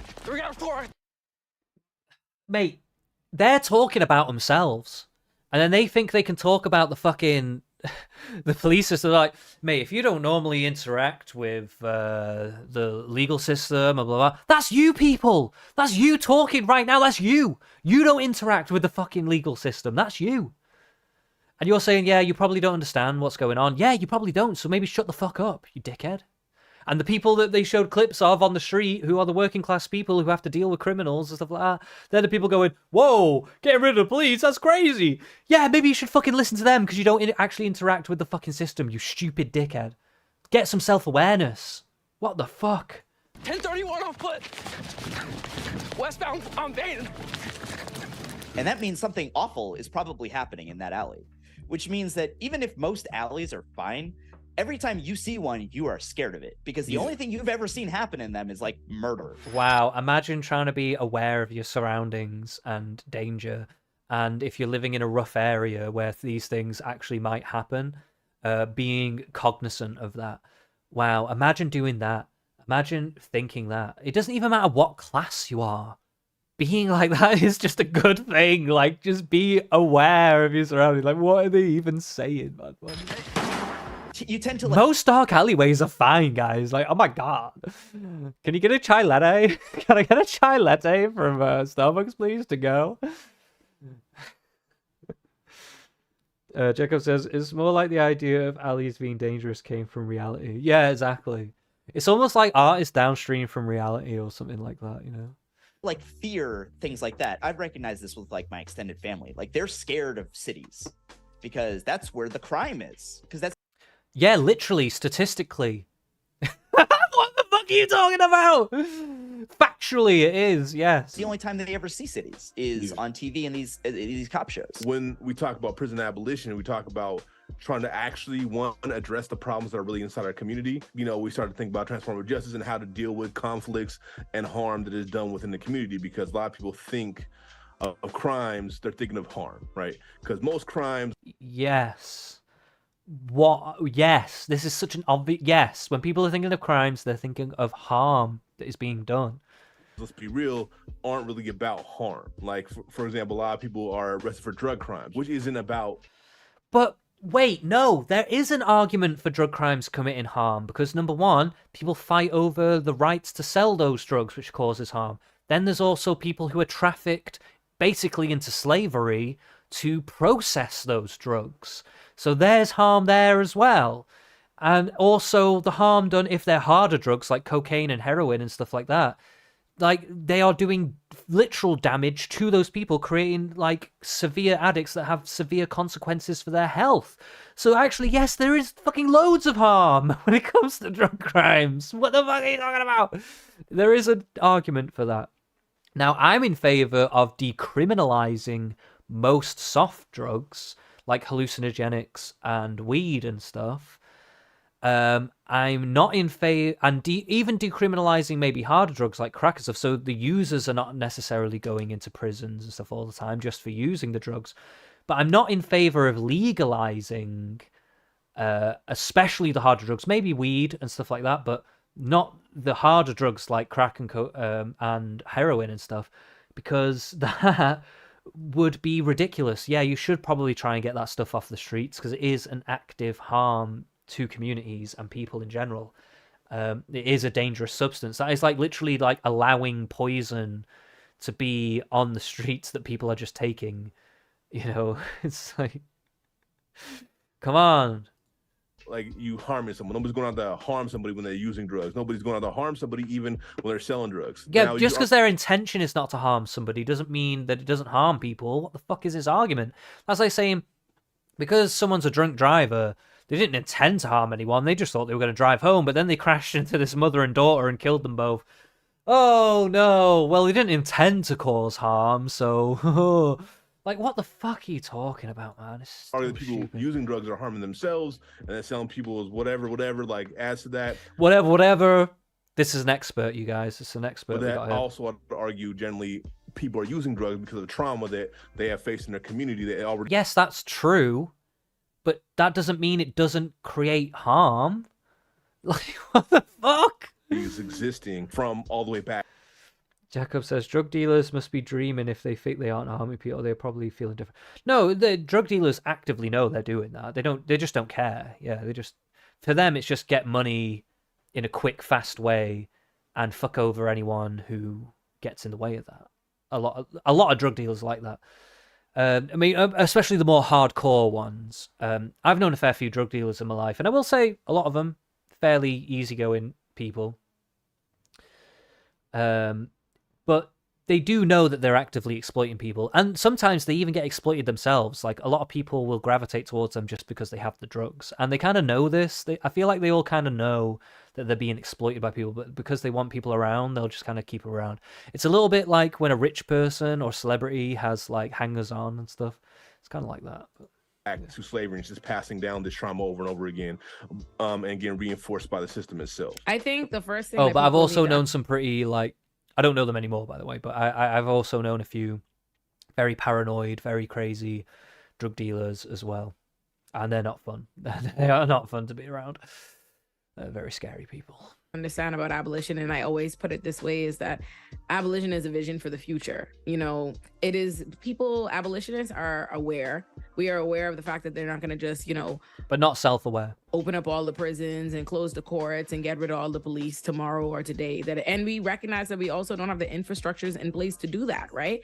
The idea is that investing in criminalization of people and putting more money and resources into under-resourced communities and people so that you could police them and incarcerate them and saddle them with debts and criminal records and all of these things don't actually address crime. This isn't just about, that I just care about the criminals, which No, actually, it does directly address crime. And one of the most obvious and prominent things to look at when looking at this is the dramatic drop in crime in New York from the 70s, 80s, 90s, all the way to today. The crime rate is so fucking low in comparison, and that is due to very vigorous policing, or at least in large part to. I won't say it's literally the only thing, because I'm sure other factors do come in, like rising living standards and stuff like that. However, the policing is still a huge, huge part of that. But we're going to get into that a little bit more in just a second. I just need to run to the toilet. So we'll just be 2 seconds. But I want to come back to this point because I remember this.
Oh, are we back?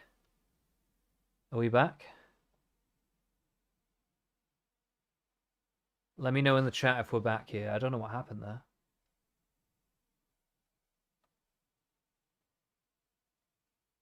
Yeah, it's good. Infrastructures and okay, we got sound. Okay, brilliant. Okay. Selling drugs. Now you could argue that people using drugs are harming themselves, and then selling people is whatever, like adds to that. But that also, I would argue, generally people are using drugs because of the trauma that they have faced in their community that already is existing from all the way back to slavery, and just passing down this trauma over and over again, and getting reinforced by the system itself. The trauma being passed down, okay, I do have some sympathies with this idea, okay? Like, I've seen it in working class communities in the UK as well. And people do pass this kind of stuff down. However, that's not necessarily everyone else's responsibility, okay? I know this is going to come off like really bootstrapsy or whatever the fuck, but I really do believe it is that realistically, working class people are becoming more educated and more aware of things. It's up to newer generations to take a different direction with stuff. And that doesn't mean things aren't still going to affect them. There's still not going to be issues. But that is what is going to happen. And to be fair, I think it actually is already happening. Now, you still see difficult things in working class communities and whatever, but there is been a steep decline in crime for a very, very long time.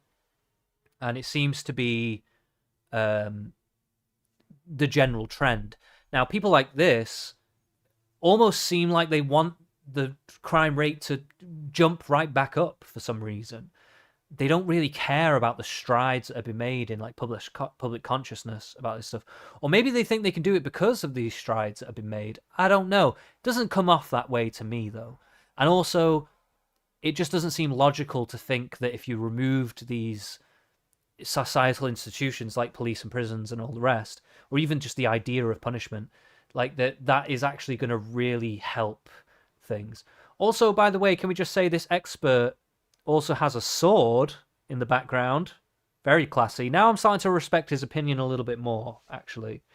Maybe this guy actually has something worthwhile to say. You know, he's got the mountains in the background, he's got the DJ decks on his wall, and he's got a sword.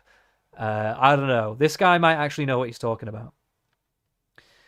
Jacob says, we should discourage passing trauma down. Yeah, essentially. I'm not saying that you can always completely do that. I mean, so obviously, it's a very complex psychological phenomena, and I don't know if you can completely, no matter how aware of your own flaws and shit like that you become, I don't know if you can always, or in every situation, always get over it. I think a lot of people probably can, by the way. I'm just of the opinion that it's so prevalent and it's so ingrained in society that there's no way you're ever going to get this to zero, but you can severely reduce it, you know, and that's kind of where you want to put your efforts. I think the first thing that people need to understand about abolition, and I always put it this way, is that abolition is a vision for the future. You know, it is, people, abolitionists are aware. We are aware of the fact that they're not going to just, you know, open up all the prisons and close the courts and get rid of all the police tomorrow or today. And we recognize that we also don't have the infrastructures in place to do that, right? The idea is that investing in criminalization of people and putting more money and resources into under-resourced communities and people so that you could police them and incarcerate them and saddle them with debts and criminal records and all of these things don't actually address crime. This isn't just about, you know, that I just care about the criminals, which is a whole nother conversation, but it's about caring about yourself and trying to stop crime and recognizing that, well, a system that has created a profit system on incarcerating people it literally is in the business of regurgitating and repeating that because that's what keeps the system running. When you say abolish prisons, the question that people will usually bring to you is, what about the rapists and murderers? What about the abusers and the sexual predators and all the people that we tend to think police and jails protect us from? Again, ask yourself how much you know about these situations. Most sexual assaults are never even prosecuted, and most murders are never solved by a wide... Oh, so we should just never do it, then? Is that what you're telling me, FD Signifier? So because it's so difficult to prosecute and prove so many crimes, we should never even prove the ones that can be proven. Is that what you're saying? What are you fucking talking about, you brain-dead zomboid?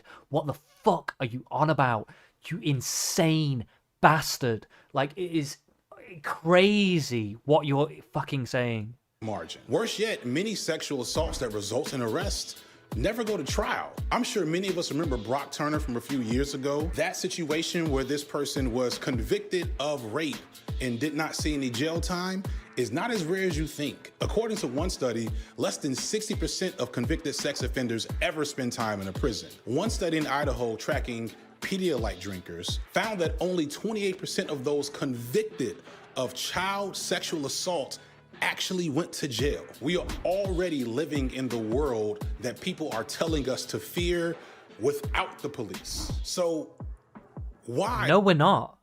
We're actually not living in that world, because what we're experiencing is there is some portion of these people being taken off the streets. So just because not all of them, also that's just pretending that all of these accusations and these things that are brought to police's attention are all legitimate. I would say a lot of them probably are. But also, how can you even really know that the things that aren't reported even happened?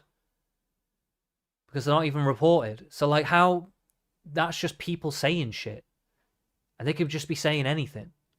So it's not a very good metric that he's jumping off with making this proposition. Why are we, so invested in this myth that it does work? Why is it so important for us to see those who really suffer? What does he mean by work? Well, just because they don't get everybody doesn't mean it doesn't work. Like, it still helps the situation to make it less bad than it is. You would rather it just be without it altogether, rather than at least doing something. Like, what is this fucking mentality, man? What is it? Under the system. What? Where does this go? My analysis is that it's a middle-class perspective, but I don't know, man. It's still, even thinking that, I struggle to comprehend the fucking logic here. Deserving of that suffering if it means that this myth can be maintained. There's a lot of answers as to why that's the case. I could fill up 5 more videos, but for the sake of time, we're going to focus on one major factor, which is how we view crime and criminals in this country, and conversely, how we view the police. We don't view them favorably enough, and we don't view the police disfavorably enough. Is that what you're going to tell me, FD Signifier? We need to be more caring towards the criminals. You know, the people that are terrorizing our communities, killing people, saying snitches get stitches, holding whole neighborhoods hostage to their tyranny and their murder and their crimes and their exploitation of those communities. We need to look at them more favorably, and we need to look at the police who are trying to dismantle that and stop that from happening to people.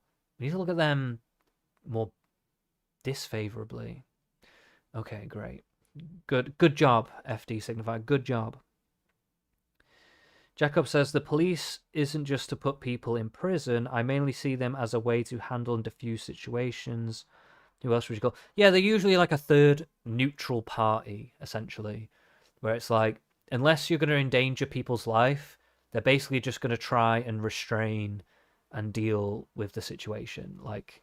And a lot of times maybe they'll arrest you, but they'll probably just put you in a cell for the night and then fuck you off. You know what I mean? Because they can't be asked with the paperwork. I mean, maybe that's a UK thing, though. I don't know if that's as common in America or not. But, you know, I will say that I do think, though, that police in America especially can be slightly needlessly... I say slightly... They can be needlessly escalatory at times. They can just escalate situations that just don't need to be escalated in that way. So they can be a problem sometimes. But again, it's not to a level that warrants the abolition of them. You know what I mean? That's the main thing. And how these views make the horrors of this system seem justified, maybe even normal. So let's go back in time. Coming out of the civil rights movement of the 1950s and 60s and the Supreme Court. Jacob says, yeah, tensions seem higher up there. I do think it is mainly the idea of guns, though. Because any situation that you go into as a police officer anywhere in America, there can be guns involved. And so you have to be a bit more high alert for that. Now here you could say the equivalent is knives. And that could be somewhat true, but I think it's so only particular places and people are going to be doing that kind of shit, right? You're not really usually a lot of times going to be running into knives in a lot of situations. So even though they're probably still aware and a bit on edge for it, most of the times they're not probably expecting it. Like they are in America with guns. Like, I think it's just it puts you in a completely different mindset. And I think that's what people need to be aware of when they're dealing with police, is that these police are coming into a situation where they think there could be guns, even if there isn't any. They're not mind reading. It's like sometimes people think like police are psychic and they're going to show up already knowing all their life history and that they don't have guns and that maybe they're innocent or maybe it's a complicated situation. And they're just going to all know that when they come into the situation. It's like, no, police, it's not Minority Report. Like, fucking, these are just people. Like, Jesus.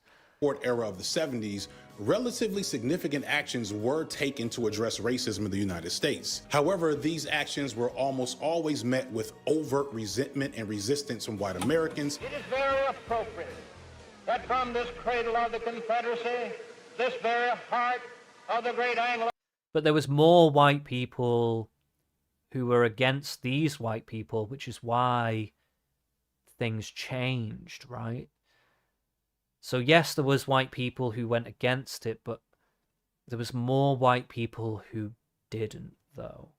I suppose they're not going to get a mention, though, are they? Anglo-Saxon Southland, that today we sound the drum for freedom, and I say segregation now, segregation tomorrow, and segregation forever.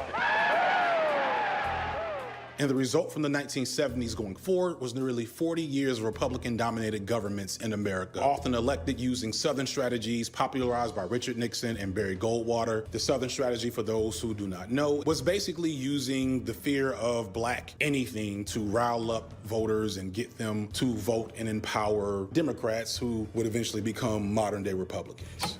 Bush and Dukakis on crime. Bush supports the death penalty for first-degree murderers. Dukakis not only opposes the death penalty, he allowed first-degree murderers to have weekend passes from prison. One was Willie Horton, who murdered a boy in a robbery, stabbing him 19 times. Despite a life sentence, Horton received 10 weekend passes from prison.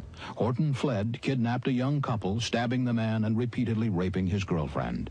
Weekend prison passes. Dukakis on crime. People often think the culture wars that we're dealing with online all the time today are... What he just gave that as an example of like, oh, people being, this is a Southern strategy of people just being afraid of everything black and blah, blah, blah. No, they're afraid of prison passes, like willy-nilly giving prison passes to horrendously violent criminals. And they didn't want that. It wasn't about black. They used a criminal who was black. So, you know, maybe they could have used a white criminal who did something like that. But either way, this is still bad. And that criminal probably affected black. Those people that he killed were probably black. Right? So, what the fuck? Are new, but they're really not. There's always been racial and gender divides that have always bled into or often stemmed from political divides. And they almost always are between a dominant group fighting to keep a subordinate group from making progress. It's often seen as deserving versus undeserving, but what it really is meant to be is white versus black or rich versus poor. That said, in this time period... But that's what you want as well. You want that. You love that it's white versus black and rich versus poor. That's what you thrive off, even though you are rich. Like it's like he want that. The only way that your career exists is because black people and white people are against each other, or that's what you want, and that's what you're trying to make happen. And you're kind of doing it with this video too. Wasn't hard to entrench a negative public sentiment toward inner city urban areas as Americans witnessed urban decay that had never been seen before, a result of generations of disinvestment and economic and social exploitation of black and brown people in places like New York, Los Angeles, Chicago, Baltimore, etc. And this image of black and... Right, he's saying disinvestment, but could it not also be a problem that if people want to invest there, maybe they could, or maybe they would want to, but because of the levels of crime, and they just know the shit is going to get wrecked if they do, so it's a pointless investment. Like, what the... and brown people tearing each other apart in the inner cities was the status quo of the time for that entire time. But a change of sorts came in the early 90s when Bill Clinton became the first Democratic president in 12 years. And the first black president, actually. One of only 2 Democrats to be the president in almost a 40-year period. And this happened because Clinton led a rightward shift in Democratic policies, promising to address crime and cult welfare. And with some help from third-party spoiler Ross Perot, Clinton beat incumbent George Bush Sr. to become president in 1992. Congratulations. 2 years later, Clinton would make good on his promise to address crime, which culminated in the 1994 crime bill, guided by his wife and future senator/presidential candidate. Mate, Hillary was a baddie, actually. I don't care what anyone says. She was pretty hot back in the day. Hillary Clinton and current president and former vice president Joe Biden. It doesn't matter whether or not... Yeah, he actually wrote the bill. He wrote the bill. ...of society. The end result is they're about to knock my mother on the head with a lead pipe, shoot my sister, beat up my wife. I will say I think it was overzealous. I don't think they were wrong to try and go after crime, because at this point in time in 1994, by the way, I think it was in 1994, highest New York homicides.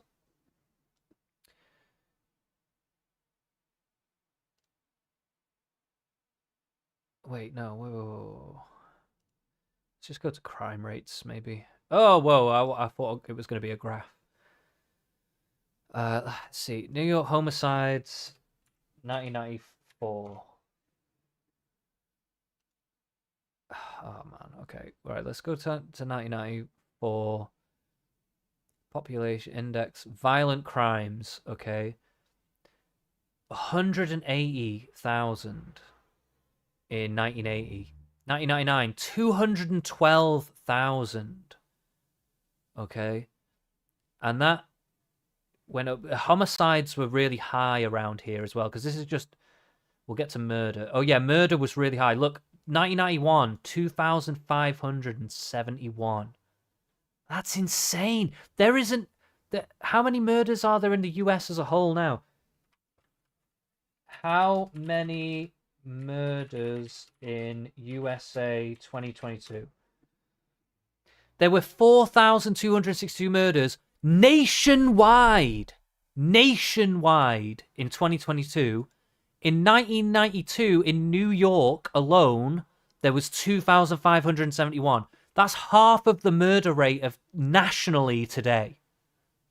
You see what I'm saying here? Right? And then they did aggressive policing. So here's the violent crimes. Violent crimes steadily go down. They go down and down and down. Look at the murder rate. It's going down and down and down. Down and down and down. And they think policing's got nothing to do with this, man. Like, what in the fuck are they thinking, man? What in the fuck are they thinking? Insane. But I will say that, like, with Biden and all that stuff, the crime bill, I do think it was a little overzealous. But at the end of the day, what they were dealing with at that time were horrendous amounts of crime. Horrendous. Like, they can't even imagine. The people making this video, like FD Signifier, he was a child when this was happening. He probably just doesn't even remember or recognize. To be honest, he grew up in middle-class neighborhoods anyway. So he doesn't fucking have a clue. And, like, it was insane, this kind of shit. Jacob says, is it racist to go hard against crime, even if more black people are incarcerated? No. I will say, there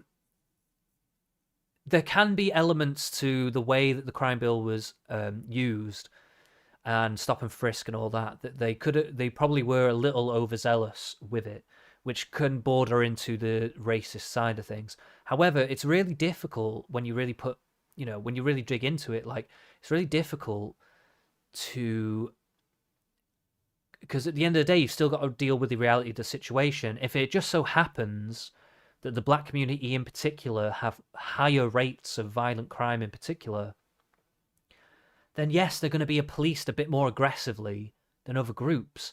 And it's the same in the UK, but it's like, I guess, more on class lines. But, I know in places that are working like council estates and stuff like that, they usually have police cars parked up there a lot of times where there's problem areas, ready to just be there if anything happens.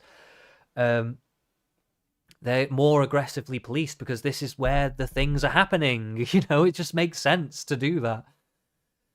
So it's just, what are you supposed to fucking do, man? What are you supposed to do? If they don't do it, the shit gets worse. If they do it, then they get told they're evil, I feel like we profile other factors more, like age, clothes.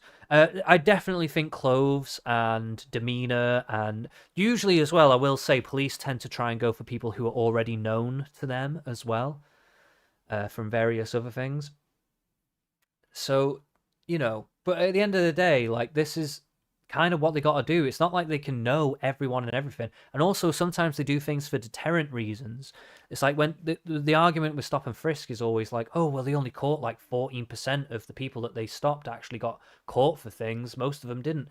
But the point was is that when they were doing that, it was discouraging people from carrying weapons altogether. So yes, they didn't get caught because they weren't carrying weapons, right? That's the fucking point. Like it wasn't to get loads of arrests and stop all the people, although that would have been great if they did. But the point was to stop people carrying weapons so the crimes didn't happen in the fucking first place. Like, that's the fucking point. Oh God, these people are so take dense. on my sons. So I don't want to ask what made them do this. They must be taken off the street. The crime That was back when Biden was based. bill has been talked about Now he's just a puppet with a hand up his ass. a ton in the last decade or so, as the disastrous results of it have now really become impossible not to notice. Policymakers at that time leaned into tough on crime ideology as opposed to the Yeah, more because the crime was obscene at the time. So yeah, that's why they leaned into it. And it actually paid dividends in the end. obvious and also well-known research around social and community development to address crime. The bill made little Jacob says he kind of likes Biden. I'm all right with him. I don't hate him like some people do. I actually view Biden in the same kind of way that I viewed Trump when he was big. Was that I don't hate him like some people do, but I don't love him either. I actually find Biden kind of funny at times as well. Like, he provides laughs, but in a different way. But he still provides laughs, you know? So it makes it difficult to completely hate him, but... And he's not that terrible with policy. He has actually not done... like... I can't think of anything in particular off the top of my head. I'm sure he's done things that are not great as well, economically speaking. But I know that he has also done some pretty good things. He has fairly reduced inflation and stuff like that.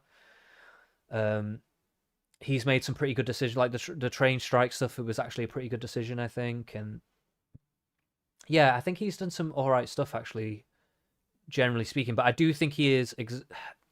I don't think he's good with foreign policy. I think Trump was better at foreign policy than he was, personally. Jacob just says, he just seems like a typical politician, a welcome sight compared to Trump. I mean, in a way, I suppose, I don't know. Trump is such a weird subject to get into, and I don't know if I want to get into it on this stream right now, but I don't know. Trump represents so many weird different things to so many different people. And I do think, I can't shake, right, okay, because I've never seen this with any other politician in my entire life, apart from maybe JFK or some shit like that, right? Because he literally got assassinated for his agenda. But, like, with Trump, it was almost like a JFK situation that they tried to assassinate him through every other means apart from actual assassination, if that makes sense. And I can't ignore those efforts as being just genuinely like, oh, we just care about the country and Trump's just really bad. I can't buy that when I know for a fact that the vast majority of the politicians are corrupt and they don't care about the people and they care about aggrandizing themselves. And that is basically it. And the corporations that back them and whatever. That is all true. And I don't care what anyone fucking says. That is literally true. I'm not trying to be a conspiracy brain, but I will say that they do try to control the populace in various different ways. If that actually works or not is a different question. But I do think they attempt these kinds of things. I don't think they look at history and look at propaganda and think, oh my God, propaganda is just bullshit. That doesn't work. No, it does fucking work. We've seen it many fucking times. Right? You can even look at religion as propaganda or whatever. There's so many different ways that populaces can be controlled and induce behaviors or whatever within them. They totally do things like this, right? And some of them are probably, like, big companies and stuff are probably against each other as well. So, like, there can be conflicting things going on or whatever. But they still try to do this shit, right? Why did I bring this up? Oh, yeah, Trump.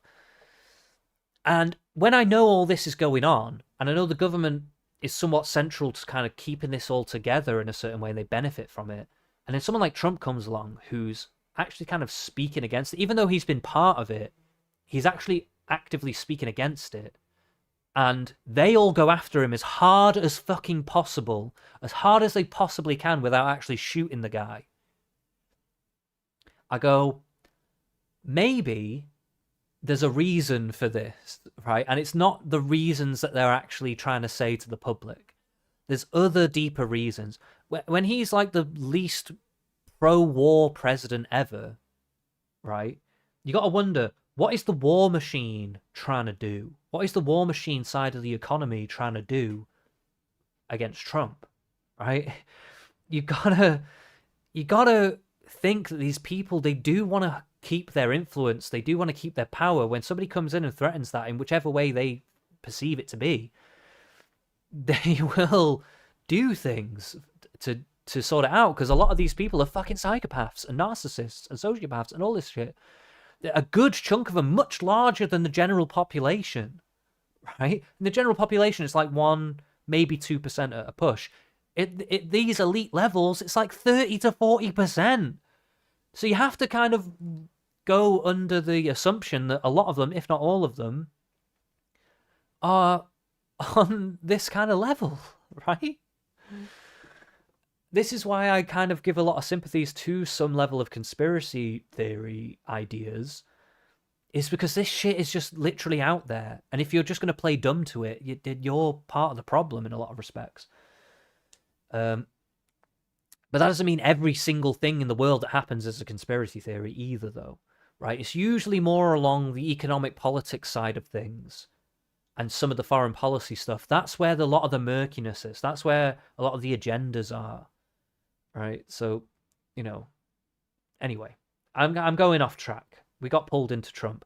I just find, just to conclude, I find with Trump that not everything is as it seems. And I think people kind of know that intuitively, and that is why a lot of people gravitate towards him. Now, is he a perfect leader? Probably not. I think he probably shouldn't have a second term and stuff like that. I think he can be a pretty bad force. But is he worse than the people in power who could also be very, very realistically dragging us towards a World War III and stuff like that? I don't know, actually. I don't know if I'm confident to say that he's worse than them. To be real, I don't know if he really is worse than them. If anything, he might actually be better, which is a scary thing to say because I wouldn't actually like him to be that person. But like, I have basically zero faith in most of the politicians and companies and stuff that exist in this world. They do their jobs well enough to keep things going because it benefits them and whatever, and it's not the worst thing in the world. We all know there could be improvements, and these people don't want those improvements to happen. But anyway, that'll be my spiel on that over. So we'll get back. No investment into the poor by design urban centers of America that I spoke about earlier. Instead of investment in those cities, millions were spent on funding the police, expanding federal prisons, and fighting. Well, they put money into the police as a long-term investment. So if the crime went down, more people from outside the community would invest in the community and bring it up to the par that you're talking about. But you don't want that to happen, because then how would you be able to say police bad, white people bad, all that kind of stuff? You wouldn't be able to say any of that anymore, would you? Because then things would actually be better and your career would be over. It's shit how that works, isn't it? Capitalism. Ugh. The war on drugs. Policies were instituted for mandatory minimum sentences, 3-strike rules, and countless other new reasons to put predominantly poor people and disproportionately black people in prison. One of the most notable elements being the violent offender incarceration and truth in sentencing incentive grant program, which gave out $12.5 billion in grant money, not for education, healthcare, housing, or community investment, but for building prisons to house all the newly incarcerated. And it worked in a multitude of ways. It's fair to say that the crime bill reduced crime, although it's also fair to say that crime was reducing beforehand. And the thing that is always striking to me, and I think really underplayed in our national crime was already reducing. Right, okay, let's look at USA national crime rates by year.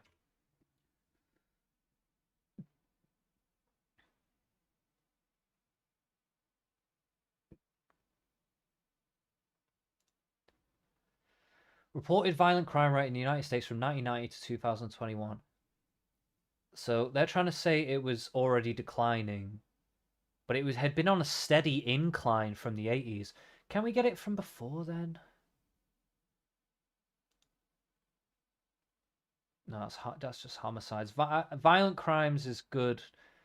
This is per capita now, isn't it? I don't want per capita.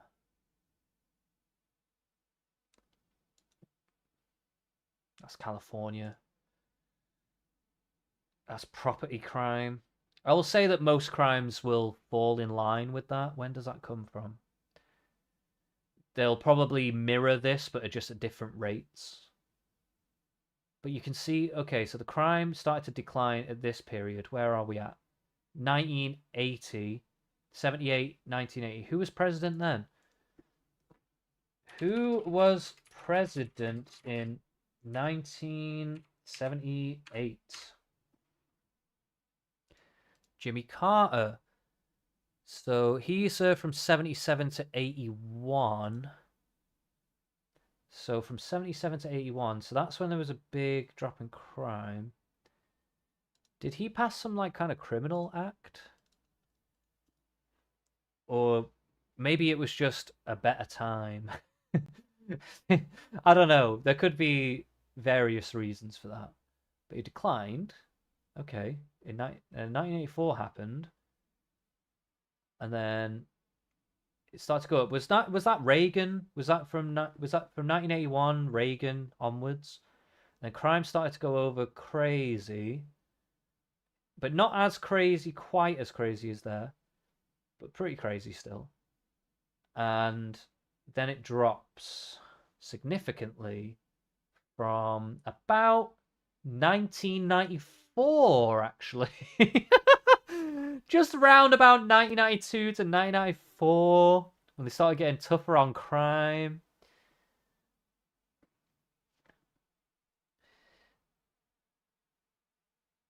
Jacob says, maybe Trump's crimes are just too blatant and easy to prove. Are they? I don't know if that's even true. I think they're going to have a pretty hard time proving a lot of shit with him. The only one that they can maybe get him on is the documents stuff. But otherwise, I think they're going to have a tough time on pretty much everything they're trying to go for him. Jacob says, the police were probably ramping up before any official act was passed. Potentially, I guess things can be downstream from stuff like, oh, we're thinking of doing this, so we're going to... Could happen. I don't know if that's the case, so I don't want to put that down to that. But this idea that the crime rates were dropping, though, before this, I don't really buy it. Discourse over crime is that we don't really understand it. If you go into the 80s and the 90s, you see crime goes way, way up in the 70s, way, way up in all kinds of different jurisdictions, more or less all at the same time. And then it begins going way, way down in all kinds of different places all at the same time. So you have stories that people know, like there's New York with Rudy Giuliani and broken windows policing and stop and frisk. But it also goes down in all these places that didn't do what New York City did. It's so widespread, both the rise... Well, they didn't necessarily do the exact same thing, but a lot of places adopted like a kind of tough on crime stance at the same time. Like, so I don't really buy this idea that they weren't really doing that. Like, they probably just made their own versions of pretty much the same, if not, very similar things. Rise in the fall that you end up having researchers trying to think of even broader explanations, like whether or not lead and the amount of lead in young kids' bloodstream and thus the effect on their executive function when they got older, maybe that's the causal mechanism. And it's definitely more... That could play a role. I'm not excusing that as a part of the situation. I just don't think you can really attribute that to everything, especially if you're going to talk about lead piping and stuff, and then you're going to talk about how crime rates were actually a lot lower in like the 40s and 50s and stuff, even per capita. So it's like, that doesn't really line up because there's probably more lead being used for shit like that then. But anyway, more fair to say that the bill greatly increased mass incarceration, which had also been spiking since the Reagan era. Now, since the 2010s, statistically, incarceration has been lessening as people realizing the problems of this bill have started to make changes to undermine its damages. But understand, the damage had already been done. I bring all of this up because we often look at the failure of this bill as something that happened to the black community from white political forces. And while this is overall true, it's not a useful or fair critique of what actually happened. Yeah, because wasn't it like the Black Caucus was also like pushing for this and like other minority groups and stuff? A more accurate critique requires us to engage with the fact that a lot of black people, many who were directly suffering under an epidemic of crime and drugs, were on board with this bill from day one. Finally, we're going to acknowledge the people that actually suffer from the crime. Oh my god, this is amazing. This is like a Christmas miracle right now, what's happening. I wonder if it's going to last. Let me start out with this. I am ashamed of my vote. I sincerely apologize to my God, apologize to my community, to my family. That was the worst vote, as I look back over the years, that I've taken since I've been in the Congress. And that brings me back to the question of the first section. Why were black people so willing to see carceral punishment as a fix to societal problems of crime? The 1994 crime bill was endorsed by the Congressional Black Caucus, and it was supported by black Democratic leaders like the only black senator at the time, Carol Moseley Braun. I could cite statistics such as these regarding the... Yeah, because they cared about black people.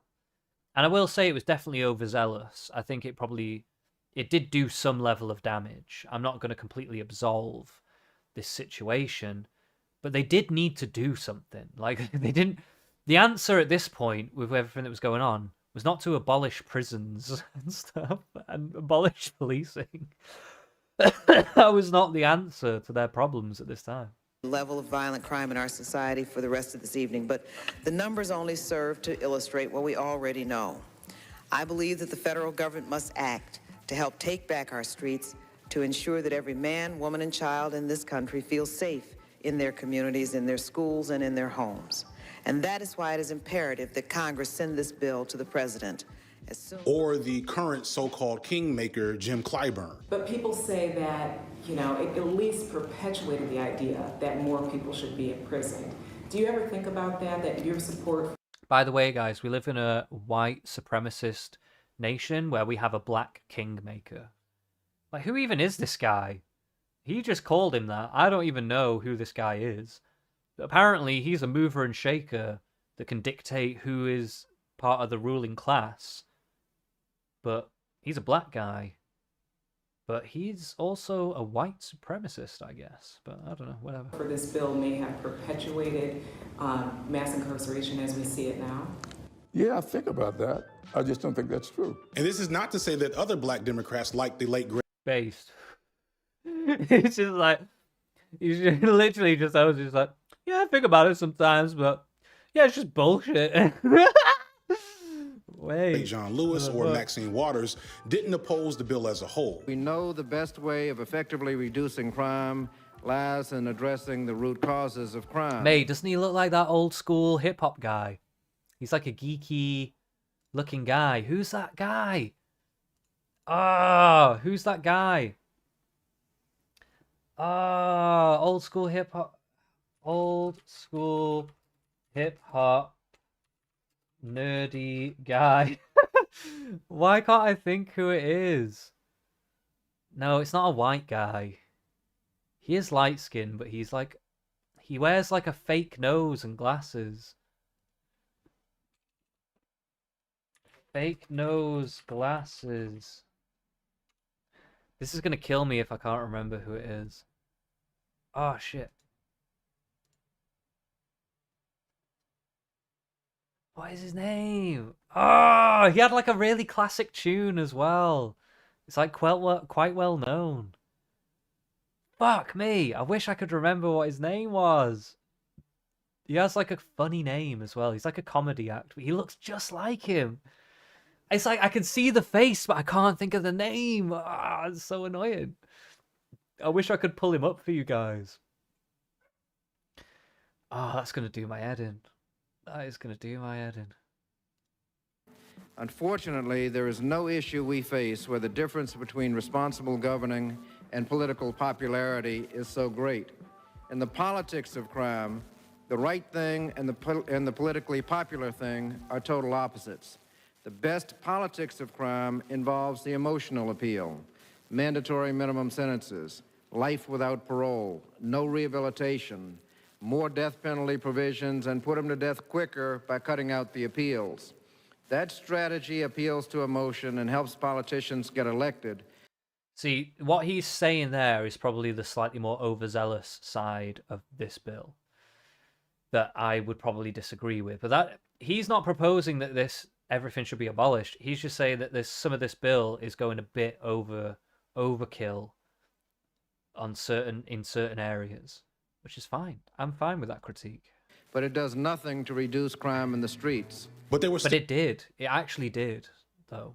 Still responding to pressure from regular black people in the crosshairs of this problems to do something, anything about the crime in these communities. There were plenty of black people asking for community investment and deterrence programs and fighting against three-strike rules and mandatory minimums. But overall, a lot of black folks seem to think that the police would easily be able to tell the good black folks from the bad, and that the deserving would benefit and that the undeserving would suffer.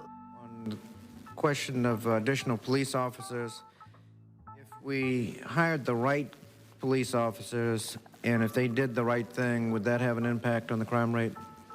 I doubt it. As I said before, even if you hire the right police officers and they're doing the right thing all the time, what are you going to do with them? They're going to be walking all over top of each other. In this country, I think we're down. Those numbers are even greater. When there was a time 20 years ago when my department had 8,500 police officers, we're now down to 6,200 police officers. The crime. Oh, so they cut police in and the crime went up. Oh, shit. Fuck. Oh my god. Shit. What are we gonna do, guys? They cut the policing and the crime went through the roof. Rate was higher then than it is now. And those bear the national statistics. So it's not the number of police officers that you have, it's the job that they perform. Oh, okay. Oh, she was making a different point. Okay, no, that's fair enough. Okay, I jumped the gun on that one. So the crime was higher when they had more police, but now they've cut the police, and the crime is still high, but they just need to be able to do a good job. It's the quality of the policing that she's Remembers a few years ago the awful social media trend of black parents embarrassing their children on Facebook by cutting their hair in ridiculous ways and sending them to school and videotaping the whole thing, or showing up to the school to berate and beat them in front of the world. Who has joked about experiences getting whipped by parents and grandparents? I think it's impossible to deny that the concept of carcerality is low-key a little deep in black culture, and Yeah, it's almost like it doesn't actually really come from white people, white supremacy. If anything, it was actually very common in almost all communities up until about the 1970s and 80s. And it was a common way to deal with people and children and all that kind of shit for a very, very long time. And unfortunately, the black community has just decided that they don't want to let go of that. A lot of other communities decided they were going to do away with that. But the black community said, no, we want to be able to beat the shit out of our children all the time. And if you tell us no, then you're a racist. That's basically what happened. I'm not even joking about that, by the way. That is literally what happened. In the psychology, there's been studies about spanking children and all this stuff. And they tried to do a push in the black community to stop, because they had the highest rates for beating children. And they tried to do a push to get rid of it in the psychology area of the world, the academic psychology area of the world. And then the black academics came out and went, no, actually, for black children, it's actually good for them. And they did all these studies, very, very suspicious studies, that proved, quote unquote, that black children actually had better outcomes when they were beaten as children and stuff. It's so fucking ridiculous, man. Like, I'm not even joking about that. You can look at it. That is literally true. It's bizarre. It may start out as, older black folks telling kids to pull their pants up, but it lends itself to a multitude of black people endorsing a corrupt prison system, maybe to prove that they are one of the good ones. I worked with parents and troubled youth a lot over the course of my pre-YouTube career, and one thing that you'll always hear from a parent whose kid is in trouble is how That's very worrying that he worked with a lot of troubled youths and stuff like that, and now he's come out like this.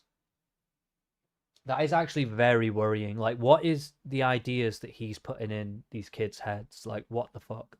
they did everything they were supposed to do to keep their child out of trouble. In fact, they sometimes overpresent these ideas, the fact that they were whipping their child and taking away their child's stuff and embarrassing their child.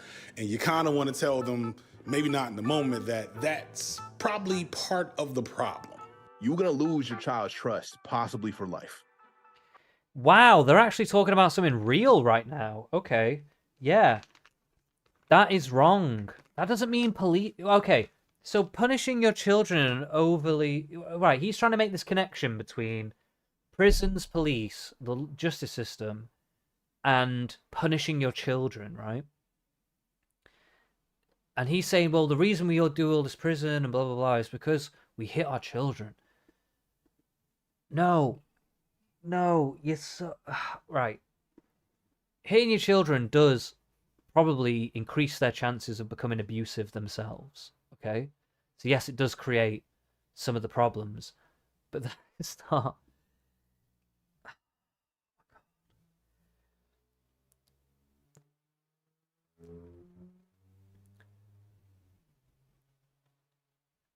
I'm a bit overwhelmed by the stupidity that's going on here.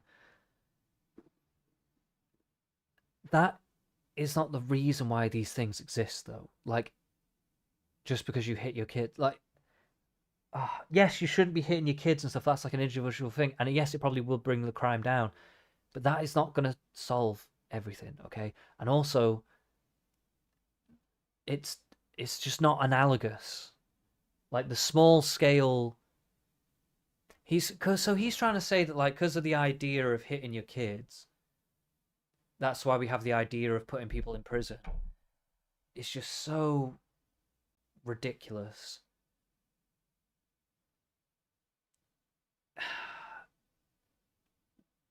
I mean, I get punishment.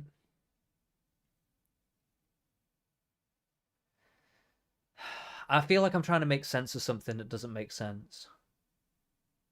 Fuck it, let's just carry on with the video. You know what I mean?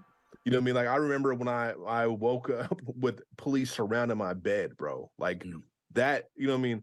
My grandma did a lot of effed up stuff after that, too, so it just got worse. But, like, that had, like, shattered trust from that point. And then I think not far after is when I started standing up and not letting her beat me anymore. I was like, no, you ain't gonna beat me anymore. I'm good. Like, did he beat his grandma back? See, this is what I mean. Like, yeah, you shouldn't hit your fucking kids because it creates this full-on bullshit, you know? He's got police at the end of his bed because his grandma called the police on him because he was probably doing some fucked up shit. And he's like, I can't believe my grandma told me when I was doing fucked up shit, I should have been able to do some fucked up shit. Because even though she beat me my whole life, I still had trust and faith in her till that moment. Very oftentimes when my clients talk to me, I always try to tell people when I meet my client, this is not the first system to fail them. You know what I mean? By virtue of me as a public defender representing them, which is who the majority is represented by in the criminal system, you are literally impoverished. You're disenfranchised in some way. You've already experienced some kind of institutional letdown. And I've never been that. I've never walked through this. Like, all of those things are a culmination of how you end up to be, how you end up with your choices, how all those things. Like, imagine in your teenage years, I am about to be 30 next month. The things, the anxieties, the depressions, whatever issues that I had as a teenage are the things that have grown, manifested, worked through, whatever, in all this time. So imagine your teen years, your first brush with depression, someone dies, and that somehow becomes your mother criminalizes you. You know, where does that trickle? Right. You know what I mean? Right. And so by the time you do something that you commit some crime that people won't consider a crime of poverty or whatever, because they don't think of the chain. They don't think of the entire chain and how all these things. No, poverty does not make you cause a crime. She even just kind of explained that like you do something fucked up because something fucked up happened to you, right? That's got nothing to do with poverty. She's trying to latch that in to wash away the responsibility. The point of this whole section is to dig through the tough reality that while we suffer under the systems, we are still very deeply invested in them, down to how we raise our children. And I want to blame it on the legacy of our treatment during and post-slavery. I want to blame it on internalized anti-blackness. I'm sure there's several good books that explain exactly how this stems out from that behavior. As if corporal punishment didn't exist before all of this, or didn't exist in Africa before this, or whatever. This is so fucking stupid, man. It's so fucking stupid. For whatever reason. But if we are going to be serious about addressing the problem, we have to be serious about divesting from it. We have to stand against the system and the belief that putting people, especially our people, in prisons when they get in trouble and police custody will help us long term or even in the short term. Now, this isn't easy. So when they get in trouble, they shouldn't be able to be held to account. So what he's saying is especially black people, if they get in trouble, if they've, beaten their wife up or, abused their kids or raped somebody or something, they're getting into some kind of trouble, We shouldn't allow that. We shouldn't let people do that to us, because that's wrong. Like, what are you talking about? What are you even fucking saying, man? Because we don't live in a society where police in prisons aren't necessary. I won't tell you to never call the police or never use the system to seek justice or restitution when you have to, but I ask you to consider when and how you can avoid involving these systems. And under what circumstances does the involvement in this system really have a chance to even be meaningful? So you're trying to disincentivize black people from calling the police. What are you actually seriously sitting here with a straight face thinking that you stand for black people? Are you fucking insane, mate? You're fucking insane. Look at this face. This is the face of a fucking insane person. What in the fuck are you saying, you despicable piece of shit? You're trying to tell these people who are suffering from crime, like things that are going on in their life, and you're going to go, hey, maybe think about not calling the police, actually. Just think about that for a minute before you call the police. Like, what the fuck? In most cases, they don't. So you need to be mindful of how these systems really work versus how they protect. Look, your daughter was sexually abused, right, by this guy. Now, they don't normally prosecute this stuff. It's really difficult, so there's no real point in calling the police anyway. So just leave it. Just don't do it. Are you fucking stupid, mate? Like, what in the fuck is wrong with you? These are the people that tout themselves as the empathetic people. These people. This is fucking topsy-turvy land. It's literally Alice in Wonderland, upside down. Everyone's small, everyone's big, It's what in the fuck are you saying, you mentalist? Like, oh my god. That's why it confuses me why we ever needed anything else to describe the problem or the solution. Like, I know FD and them be using all them big words and getting extra deep in these topics and what. They be getting all deep. They're not deep at all. They're using some big words, but that's just because they're fucking retards. But sometimes the shit ain't that deep. Sometimes it's real simple. You start contextualizing and debating, and next thing you know, you lost the whole plot of what we're talking about. Not only have you taken the claws out and dulled the teeth of a lion, you've replaced the lion with a house cat that makes everyone comfortable. That's why for me it's always been real simple. Fuck the police. We don't need to clean it up. We don't need to change it. We don't need to switch it up so that it's a little more palatable. And I guarantee they're not going to say that if they don't mean it. Just take it easy. Was that one of his experts there giving a... Hey, you stumbled onto something here. Maybe we can all benefit from this slight misunderstanding. Now let's go someplace quiet so we can talk this over.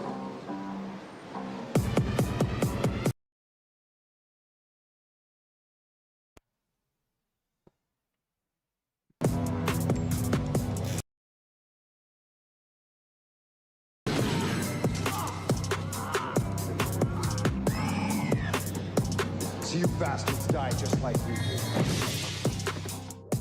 The first myth that needs to be dispelled is what the police, and by extension our criminal justice system, is actually here for. The motto, protect and serve, is ubiquitously known as a police creed, but it's not real. Or moreover, it's not written in any police bylaws that they must protect and serve you, the everyday normal citizen. I mean, that might be true, actually.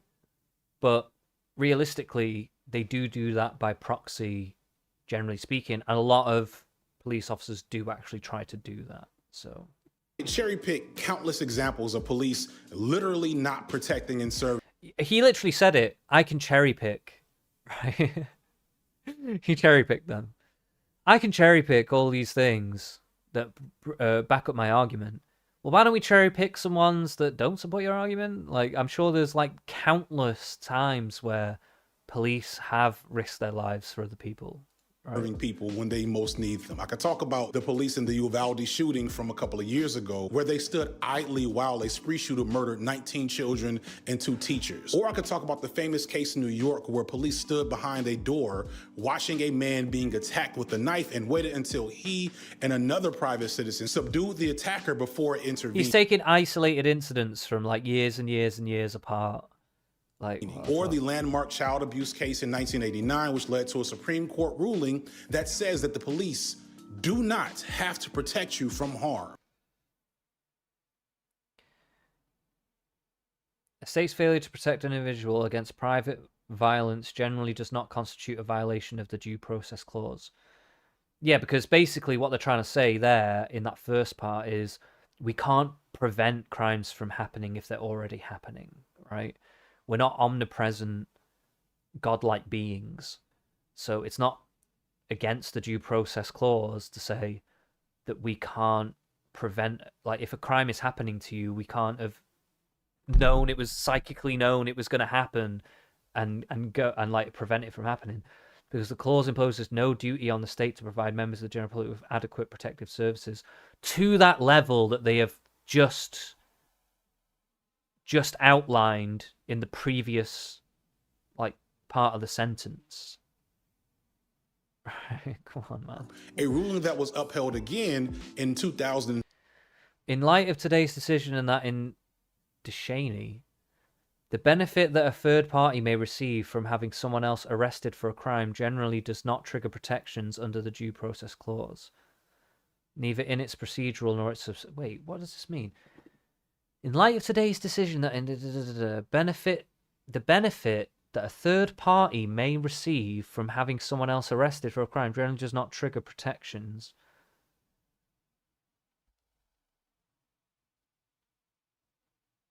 What do they mean by the benefit?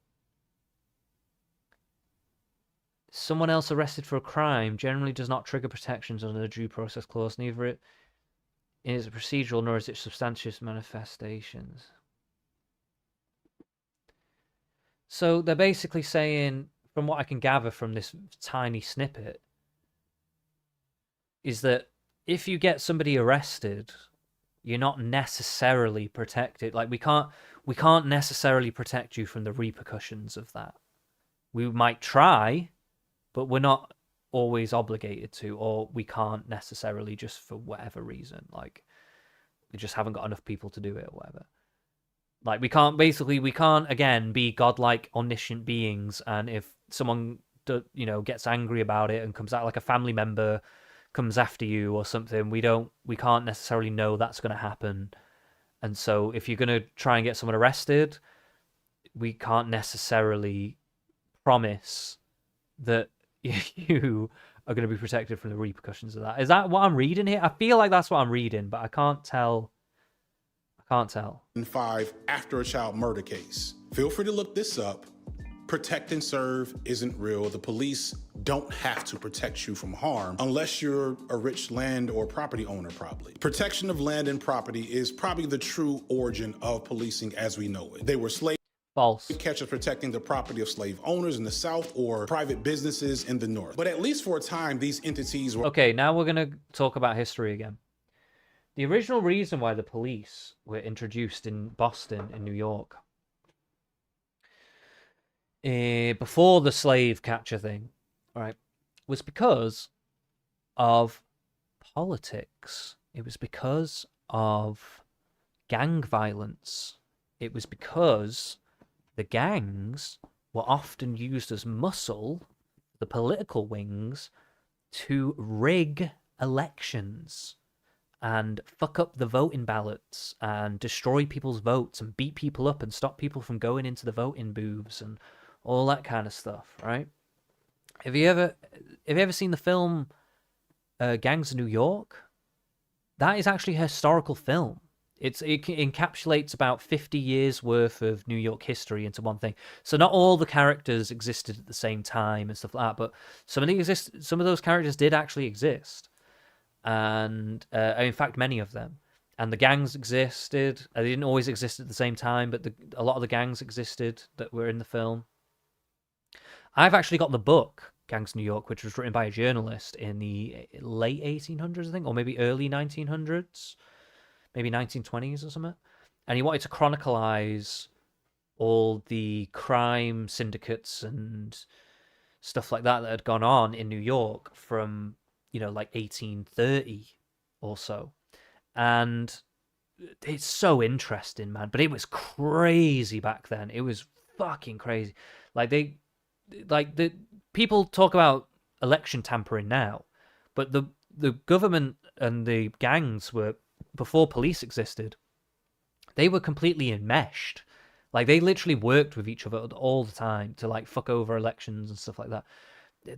If you look at the history of Tammany Hall in New York, that is the birthplace of the modern day Democrats, by the way.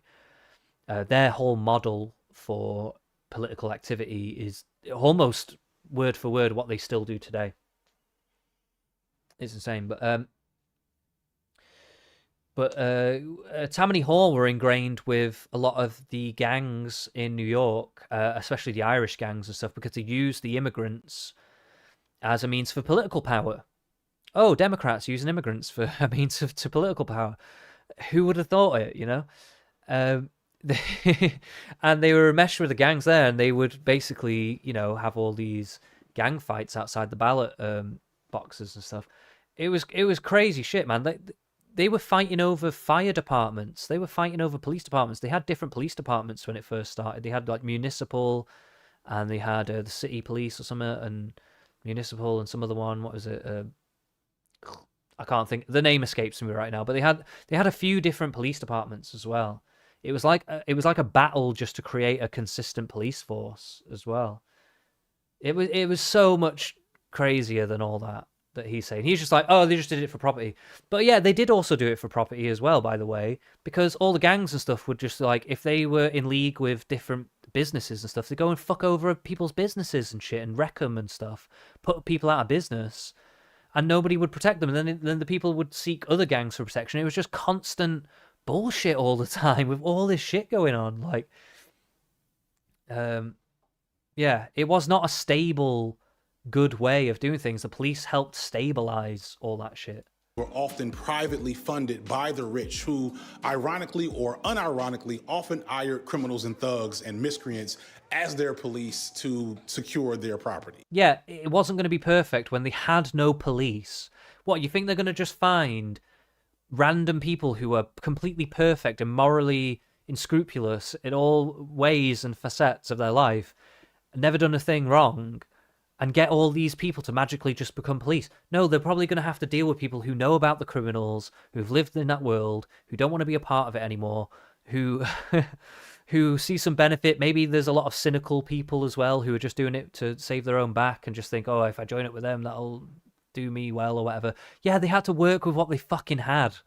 Like, what do you think this is, man? What world do you think you're fucking living in, man? What is going on? It's not until 1838 when we get our first ever publicly funded police. Yeah, so he literally directly contradicts. In the very beginning of the video, he had that graphic about 1850s where the slave catchers came in. He was like, they were the very first police thing. They were the very first police force, was the slave catchers. Now he's literally directly contradicting that by talking about the Boston police force. Police force in Boston as rich shipping business owners. Which weren't even the first police. There was multiple. There was multiple at the same time. It's the local municipality to take over the cost of their, at the time, private protection of their property as a public good. And suddenly, we have taxpayer-funded policing as we know it. However, for a long time, the sentiment of fuck the police was much more popular than you might think. For longer than not, in fact, the police were looked at by the general public as nuisances, losers, and snitches, or worse yet, themselves another gang of thugs who just happened to serve the economic or political elites. Yeah, I'm sure it was probably massively corrupt. Yeah, because everything was fucked up back then, man. People, it was not the same world that we live in today. Let's put it that way. There wasn't CCTV, there wasn't records of things. People felt like they could probably get away with a lot more back then. I know the police cause you trouble. They cause trouble everywhere. But when you die and go... And also, there's probably a lot of people still in league and like dealing in lots of petty crimes and whatever. And of course, they're going to lean towards that side when they don't want to deal with actually doing the right thing and whatever. Like, a lot of the people that are living in all this highly impoverished state of being, which is where a lot of this stuff was going on, you know, yeah, they didn't really have a lot of incentives to go otherwise, you know? It wasn't a great society back then. It's so weird to try and compare the origins of policing to where it is today, as if that matters somehow. Like, it's provably done better than before this happened. Like, the level of issues that society had before police is incredible. Go to heaven, you'll find no policeman there. After 60 plus years What is God but a massive policeman? publicly funded police and constant complaints from citizens, the Lexile Committee in New York did the first major probe of police activity in the United States. And after 10,000 pages of testimony from over 700 witnesses, the commission came to the following conclusions. It appears, therefore, that the police formed a separate and highly privileged class, armed with the authority and the machinery for oppression and punishment, but practically freed themselves from the operation of the criminal law. Many of the members of the force, and even superior officers, have abused the resources of physical power which have been provided for them, and their use only in the cases of necessity. I totally believe that in the first incarnations of the police, that there was widespread corruption, especially when they're taking in people who used to be ex-cons and all the rest. Like, these people used to be criminals or whatever. Yeah, I'm sure it was not the greatest start. You know what I mean? I'm sure it wasn't. There was loads of brutal shit back then. Like, what are you on about? In the making of arrests and the restraint of disorder to How does this relate to now? Like, the scrutiny that's been put on police since this, because of these things, has created a much better police force. There's just no dispute in that. That is just a fact. Like, what the fuck? Fight personal spite and brutal instincts, and to reduce their victims to a condition of servility. This condition has grown to such an extent that even in the eyes of our foreign-born residents, our institutions have been degraded, and those who have fled from oppression abroad have come here to be doubly oppressed in a professedly free and liberal country. The harm thus done by engendering bitterness and hatred in the minds of multitudes of those people who look upon the police as the highest expression of governmental power. This sounds pretty familiar, doesn't it? It's basically what most black people and pretty much every left-leaning person in earshot has been saying about the police for at least the last 10 years and really longer. So you might be wondering, how did we go from that to where we are now? Why are the police so beloved and trusted now? It's not like they've gotten any better. Why, when we... It's not like they've gotten any better. Are you actually serious? Are you dead ass saying that with a straight face? Who the fuck are you, man? It's a fucking shitload better. Like, what are you talking about? This is mind-blowing, man. I'm struggling to actually give proper critique because I'm just getting triggered every time he says some random shit like that. Like, how can you say crime in general is less bad and the police force themselves are, like, way more regulated and have way more oversight and way more accountability than they've ever had? Like, what are you on about? And it's only getting better. with more scrutiny, it will still get better as well. It was never going to be perfect from the jump. Like, what is your expectations of humans and human history? Like, what is going on with you, man? Constantly see the abject failure of police. Do people look at those instances of failure as anomalies and not an indication of the reality of policing? The answer to this is multifaceted. There's an inherent investment in the authority that permeates American society. A lot of the support for police, especially now, is essentially just a tacit endorsement of racism and anti-blackness. That's why you have people yelling all lives matter to people saying Black Lives Matter because... No, they were saying all lives matter because there's also other people who are victims of police brutality, not just black people, and they wanted to be included in that so that they could fight police brutality with all people. And you just wanted to make it all about black people. That was what the issue was there. And in this whole thing with like being anti-black if you support the police, I'm sorry, but you're anti-black if you don't support the police. That's what I'm gonna say. You are actually anti-black if you don't support the police. You are literally you're basically saying, let all the criminals run wild and free. And they are doing so much more damage to the black community than anyone else. The police force are not even close to the damage that the criminals are doing. And that's while the police are there. You know what I mean? Like, what? Imagine taking them away. Like, what the fuck is this guy talking about? He's insane. You know exactly what they're trying to say. The thin blue line flag saw a huge surge in popularity when black people started marching against police brutality. I don't think that's a coincidence. But what I really want to engage in with most is a concept called propaganda, which brings us to an old TV show called Dragnet. Ladies and gentlemen, the story you are about to see is true. The names have been changed to protect the innocent. If you look at like early 1900s films or like the 1910s, you run into stuff like the Keystone Cops, Charlie Chaplin. These are people, Buster Keaton, these are people who are not exactly liking the police. And that stuff's going on for a while. And then when they move to television, it's like one of the first big TV shows in the 50s, Jack Webb decides, I'm going to work with the police. I'm going to work with the LAPD. I'm going to give them something that is very, quote unquote, authentic. The story you are about to see is true. The names have been changed to protect the innocent. Authenticity is the calling card of cop shows and of propaganda, is this idea that this is the real story. These are real cases. These are their stories. Webb gets all of this equipment from the police. He gets to look at real case files. He gets to do all this stuff for free. So all of that becomes way cheaper and thus more profitable. And all he's got to do, all Jack Webb's got to do, is send every script to the LAPD for censorship and approval. Before Dragnet, the depiction of police in the media mostly aligned with what the Luxau report had to say. Charlie Chaplin, the Keystone Cops, even Bugs Bunny cartoons showed a negative public sentiment toward the police. Dragnet changed that. Dragnet began a legacy of cop. All right, okay. I need to go to the toilet, but this is really silly, what he's saying right now.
Okay, we're back.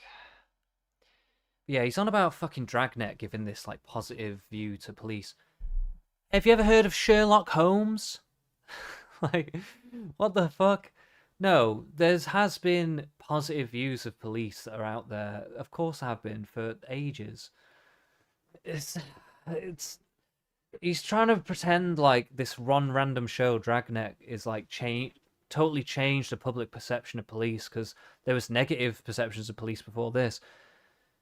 It wasn't ubiquitous. I'm sure there was lots of good depictions of police as well in movies and whatever the fuck. Just because some people had negative view or showed slightly negative views of it doesn't mean that was the whole situation. Like, what the fuck? Oh my god, man. Propaganda, where people's understanding of policing stopped being what was actually happening in the streets and started being what we see on TV right now. And since most people don't regularly interact with the police, as we said earlier... Also, could also not the art of the time reflect the changes in time? So if there was more corrupt police closer to when it began, maybe more of the press about it would have been bad. But then over time, as it's gotten better, there's been more positive shows of what the police are. Like, what? I don't understand how he cannot conceive of these very simple refutations of what he's saying. Like, it just seems so obvious. Like, and when they do, it's often a mostly positive experience. The reality of what police are to those who interact with them the most, aka the poor, is pretty much not understood. And for over half a century, we've been inundated with propaganda, from the cop shows of the 60s and 70s to the action cops of the 80s and 90s to the procedural dramas of the 2000s and beyond. And now even the neo-propaganda of Marvel and Disney, where the heroes are still cops, but they also have superpowers and they make funny jokes. Hello, girl, kick your ass. Cop shows contribute to the myth of the thin blue line, which is that aforementioned idea that police are the only protection good law-abiding citizens have from a world of depraved criminals who want nothing but to harm them. Joe Friday is the main character, and he is just perfect. Like, he never shoots his gun. When he does, it's one shot. He never misses. He's very clinical. He's very cold. He's very calm. I took the money from people who had it and gave it to those who... Yeah, because God forbid a police officer might actually ever want to do the right thing. It's like, no police officer has ever done that. No police officer has ever actually tried to do the job that they were given or have some kind of moral compass or anything like that. No, that's never happened. Didn't. What do you think, Sergeant? What's that? Was I wrong? He never gets emotional. He always gets the right guy. He's just perfect. You know, he's like the ideal of what you would want in a detective. Not realistic at all, obviously. Yeah, it's almost like it was a fictional show or something. And bought and paid for by the LAPD. Then there's also like a lot of thin blue line stuff going on. So they'll talk about how there's crime right around, there's crime every day. It's threatening our city, but good thing we have Mr. Joe Friday. These are real stories. We've changed the names to protect the innocent, but this is what's going on, guys. Yeah, and LAPD's got you. Shows like Yeah, God forbid they try to give themselves some good press with the stuff that they're trying to do that is good, and some of the stories that they have that could be good, you know? Because cops can just never do anything good, guys. They're just bad all the time. Cops used to put that reality on in full display. Shows like Law and Order gave us dramatic, heinous examples of the worst things that could happen, but justice is served by the end of the show. And shows like The Wire and We Own the Night present a critical eye toward policing that still eventually reinforces the thin blue line myth. And even outside of that frame, we have shows like Brooklyn Nine-Nine and Reno 911 that make cops funny. Tell me why ain't nothing but a heartache. Tell me why ain't nothing. And shows like Paw Patrol that hide the gross reality of what police dogs tend to do in real life and their historical connection to slavery. It is a show that is very like pro police, obviously. Like the main character is a cop dog. His name is Chase. That's kind of crazy. Let's not leave that unsaid. They keep giving him like gadgets. Like he's got like a drone. He's got like spy gear. He's got all this other stuff. There's like mass surveillance. They know where everything is all the time. Research that I did for the Paw Patrol video, I've done a lot of research on cop stuff and police brutality. That is some of the most horrific shit I've ever read. There were like jugulars broken. People lost their testicles, like just crazy golf-sized bites being taken out of people's legs for often like not a real, like just in the arrest. Like they're not convicted. There's nothing going on here. Like they might not even be guilty of anything. Have nothing. Hands when you're back here. You're under arrest, okay?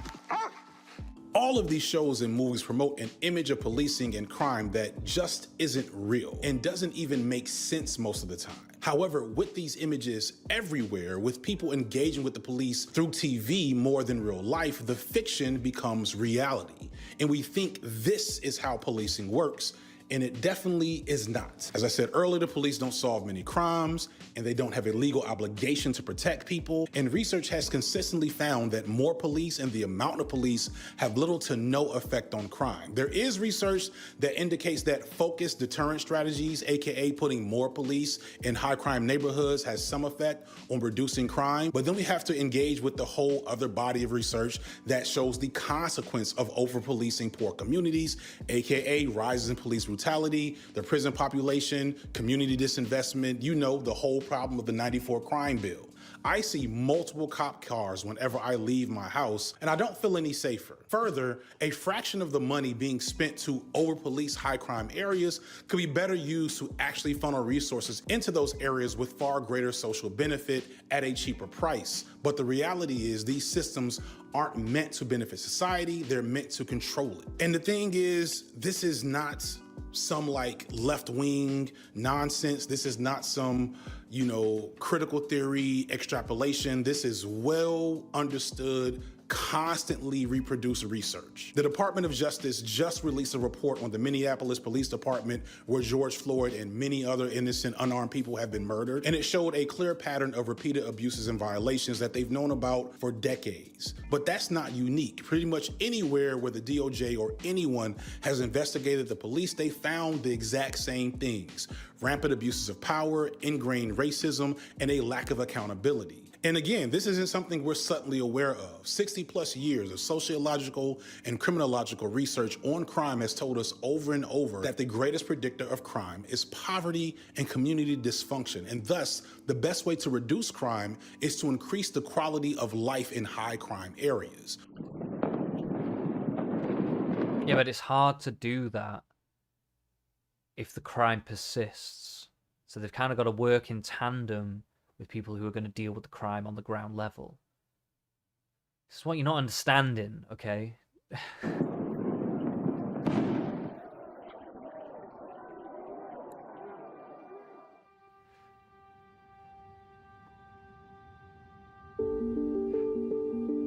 By the way, guys, I've got the YouTube chat up, so if you want to jump in the chat, don't be scared, jump in the chat. Oh, Thought Patrol. I saw FD Signifier at a grocery store in Los Angeles yesterday. I told him how cool it was to meet him in person, but I didn't want to be a douche and bother him and ask him for photos or anything. Okay, well, that's a lovely story. Law and order have broken down in Detroit, Michigan. Pillage, looting, murder, and arson have nothing to do with civil rights. John. Hello, Mr. President. How are you? I'm fine, thank you, sir. John, you know what I think of you, don't you? I certainly do, Mr. President, and vice versa.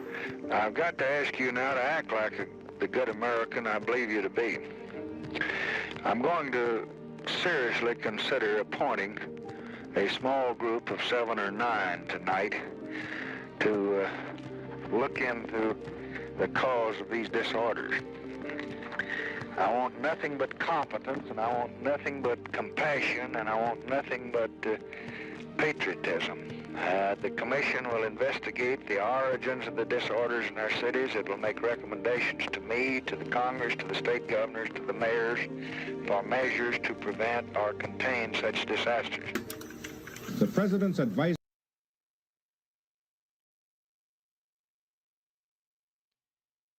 Oh, Thought Patrol. Oh, okay. I know the grocery store meme. Yeah, I know. I when you did the second paragraph, I knew where you were going after that. I didn't catch it on the first one. Don't worry about it, man. I like a good meme. Advisory Commission on Civil Disorder warned that race hatred threatened to tear this country apart. What white Americans have never fully understood, but what can never forget, is that white society is deeply impacted in the ghetto. White institutions created it. White institutions maintain it. And white society condones it. One of the things that they dispense with... No. Doesn't the black community also condone it? Like, what? I don't get that. Early on, is the idea that you just need to reform police. Oh, Four Patrol, you've been in my stream before. I didn't. They said, I'm not sure if we've spoken before or not. About housing. It's been a while. This is about education. But welcome back. This is about healthcare. This is about media. This is about employment and unemployment. All of the institutions that really relate to life outcomes. And when they kind of walk through the data of the systemic differentiation between how those institutions interacted with black people and how they interacted with white people, or how they interacted with non-white people, they just came to this holistic understanding, of the problem. And they were saying, well, you can't really talk about policing without also talking about unemployment. And you can't talk about unemployment without talking about education. You can't talk about education without talking about housing. Among the ingredients of this mixture are pervasive discrimination and segregation in employment, education, housing, which have resulted in the continuing exclusion of great number from the benefit of economic progress. Black in-migration and white exodus, which have produced the massive and growing concentrations of impoverished in our major cities, creating a growing crisis of deteriorating facilities and services and unmet human needs. It's the same things we've been saying forever. They found it way back in 1968. The findings were so scathing to the lack of real effort by the government to heal the wounds of racism that the report had to leak out of the relatively progressive Lyndon B. Johnson administration. They didn't want the truth to come out about their own findings. The Kerner Commission report is not new science. You can go to any ghetto in the world, in the entire world, South America, South Africa, South Asia, Eastern Europe. You'll find people in dire straits ripping each other apart for the sake of survival. And in every situation, the same solutions are prescribed: social support, community investment, healthcare, education. A lot of these contexts are very different, though. But Yet, whether it's Joe Biden in 1994 or Joe Biden in 2020, you still see our government officials peddling the lie that we need a better trained and better funded police force to address crime and somehow the failures of policing. I know. Well, sometimes in a lot of these places that you're talking about, the rates of crime are actually a lot higher per capita. And they're pretty fucking fucked up. And the police are actually not really strong enough to deal with it.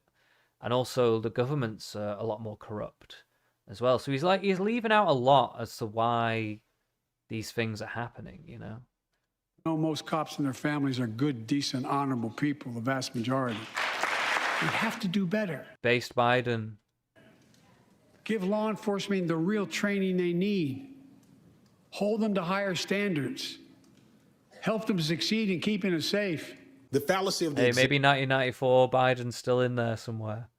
existence of modern policing is well documented. There will be some books in the description, but just in the last month or so since this video was in production, other big YouTubers like Big Joel, Some More News, Philosophy Tube have made videos detailing lots of new evidence as to why policing is bad. And Skip Intro has a whole series on propaganda that is well worth your time. I appreciate them because the reality is that black people have been telling this same fucking story to the whole country for several generations now, and it's fallen on deaf ears. It's been in our music, it's been in our politics, it's even been in our family TV shows in the 90s. But the thing is, officer, this isn't my car.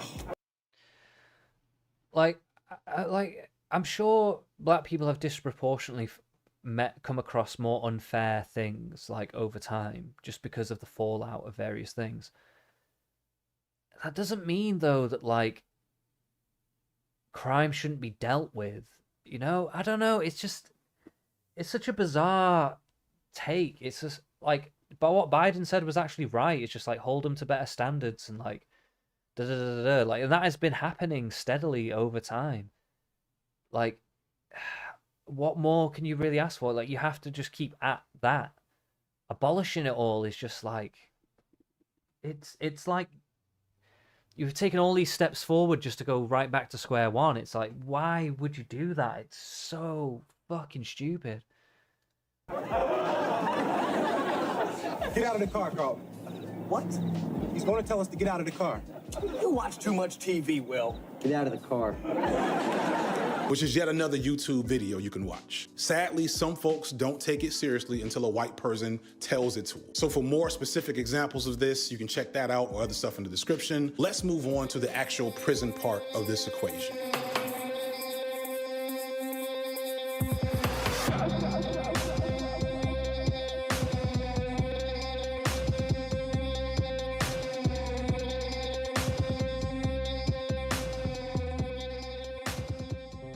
It's 2010 and I'm in my 4th year teaching, and I'm finally starting to figure out how to survive as a teacher in a tough environment. One of the things I've learned is that you have to appreciate your wins, and one of my wins came in the form of Ben. Ben was the smartest kid I'd ever teach, and he had a slick and snarky sense of humor that made I ever taught. Okay. him a pleasure to be around, but also made him a little bit of a slacker, which ended up having him have to retake 10th grade level English as a senior with me. Ben was so smart, though, that I really couldn't bring myself to make him do sophomore work that was so beneath him. To me, it was more valuable, both to him and me, to do some directed reading. So I gave him Brave New World and The Things They Carried and the autobiography of Malcolm X, stuff that I thought would be you didn't teach him what he needs to be taught, you indoctrinated him. Is that what you're telling me right now, FD Signifier?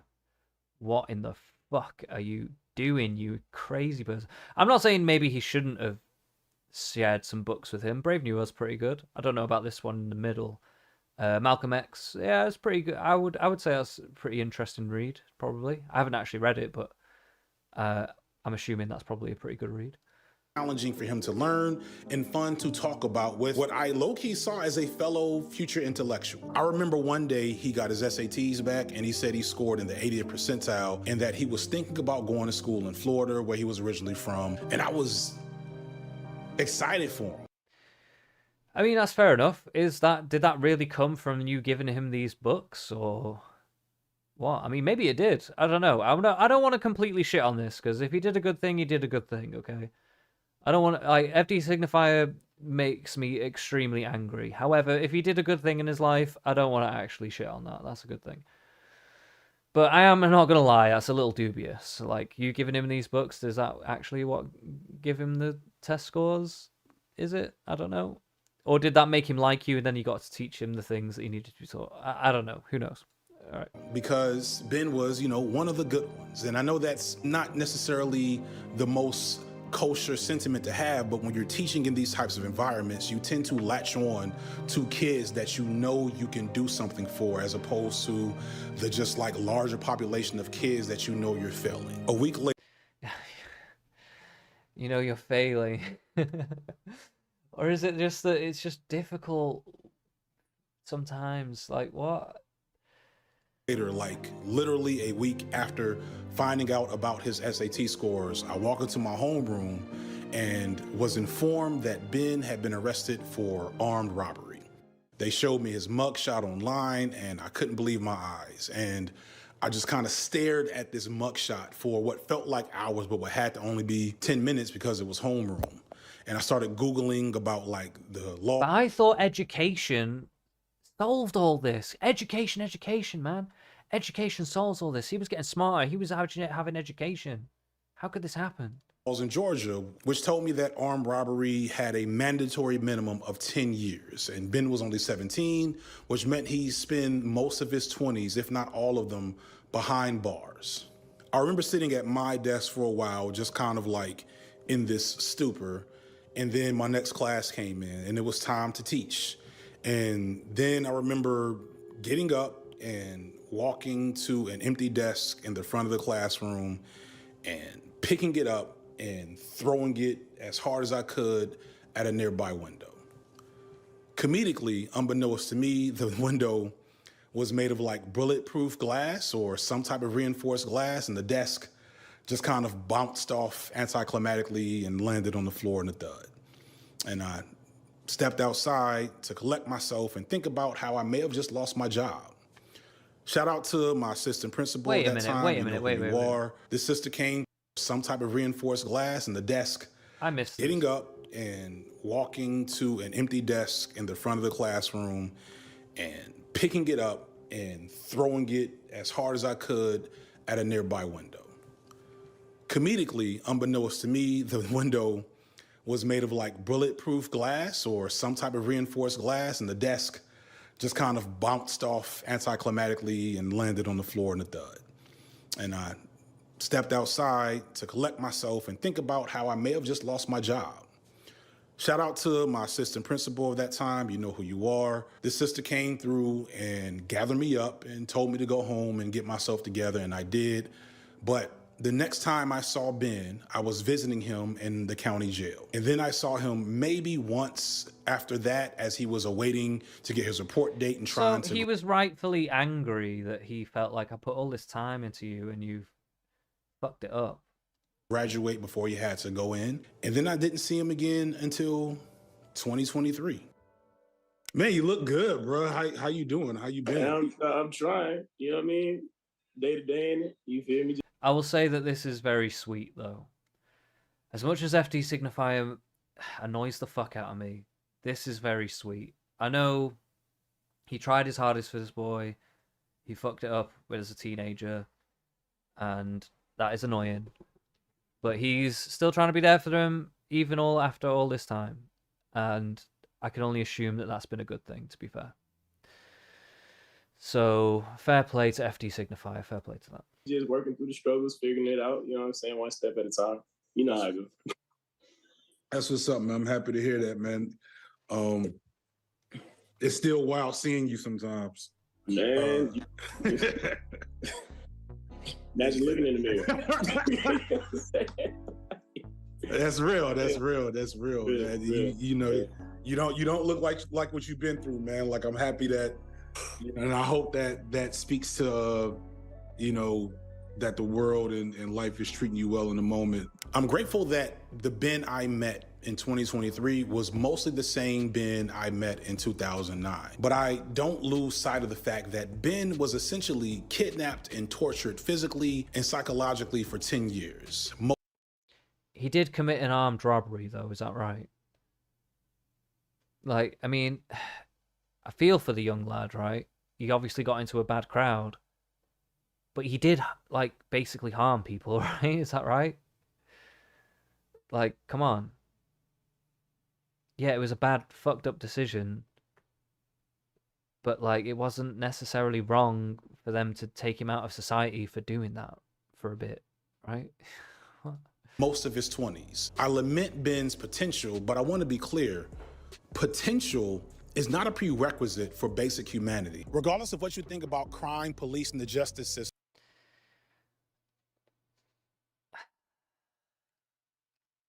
Oh, no. What about the people who were victims of the armed robbery? Do they not matter? Consider whether it makes sense that the United States of America, the richest, most powerful country in the world, has only 5% of the world's population, but 25% of the world's prison population. Is America just that much more of a dangerous place, or something just fundamentally wrong with our society? I do think they can be very punitive about petty crimes. Like, I feel like the UK justice system is a bit more like the inverse. It's way too lax compared. Like, there should be something a bit more in between of the American and the UK system, and then inject a bit of like the Nordic kind of rehabilitation side of things. You probably come out with something all right, actually. Yeah. There are a lot of things wrong, actually, and it starts with the ideology of what we're actually accomplishing by putting people in jail in the first place. Concepts of punishment and wrongdoing vary throughout history and across culture. However, Western civilization has a robust history of torture and public shaming for criminals. Wait, most do, though, as well. Even Africa does. Like, you're going to pretend... I mean, I guess it's more pertinent to America and stuff, but this was not unique to the European people. Shame on you. and those who've transgressed against society or authority.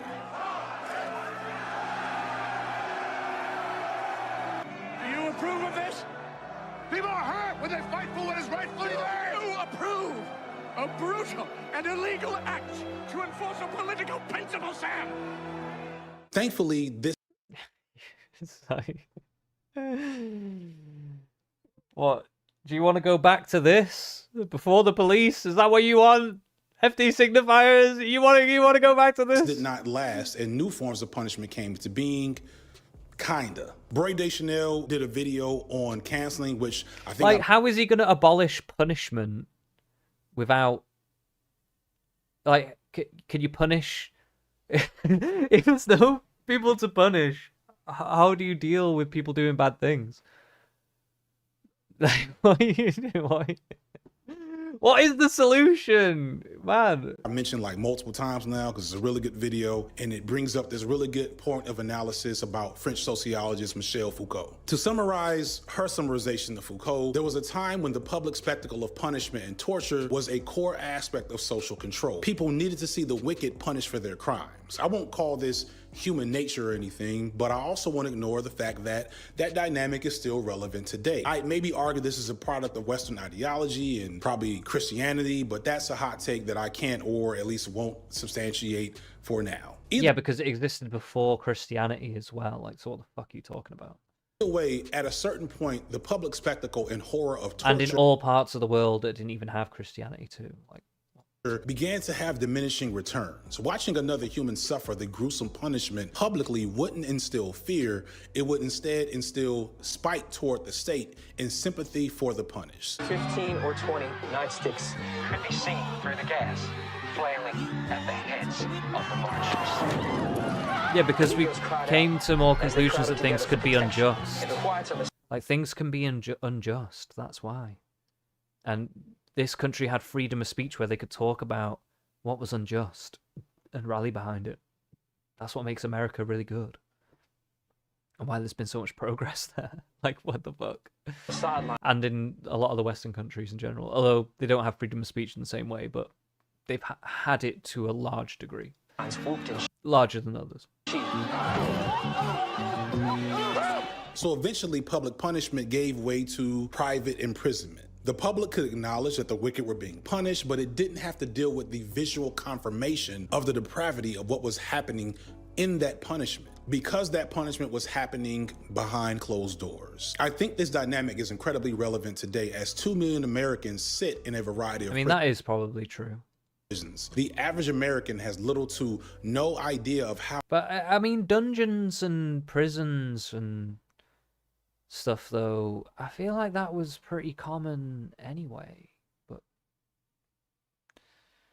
like, where does the Tower of London was basically a prison, and that existed way before all this shit. I don't know how inhumane and cruel the modern reality of prisons are. While not being drawn and quartered, prisons in America have not been much better than physical torture for the individuals locked away. And there's also emotional and economic torture for the communities and loved ones left behind. Inside prisons, prisoners have to survive extremely substandard living conditions, a lack of security, laughable health care, and constant exploitation. Going to medical in prison, that gets a joke. Like, I don't know if you can tell. Hold on. The my arm's a little crooked, like right around here. Yeah. That's because when I got in a fight in prison, a dude hit me with a pool stick. I blocked it because he's trying to bust me in the head.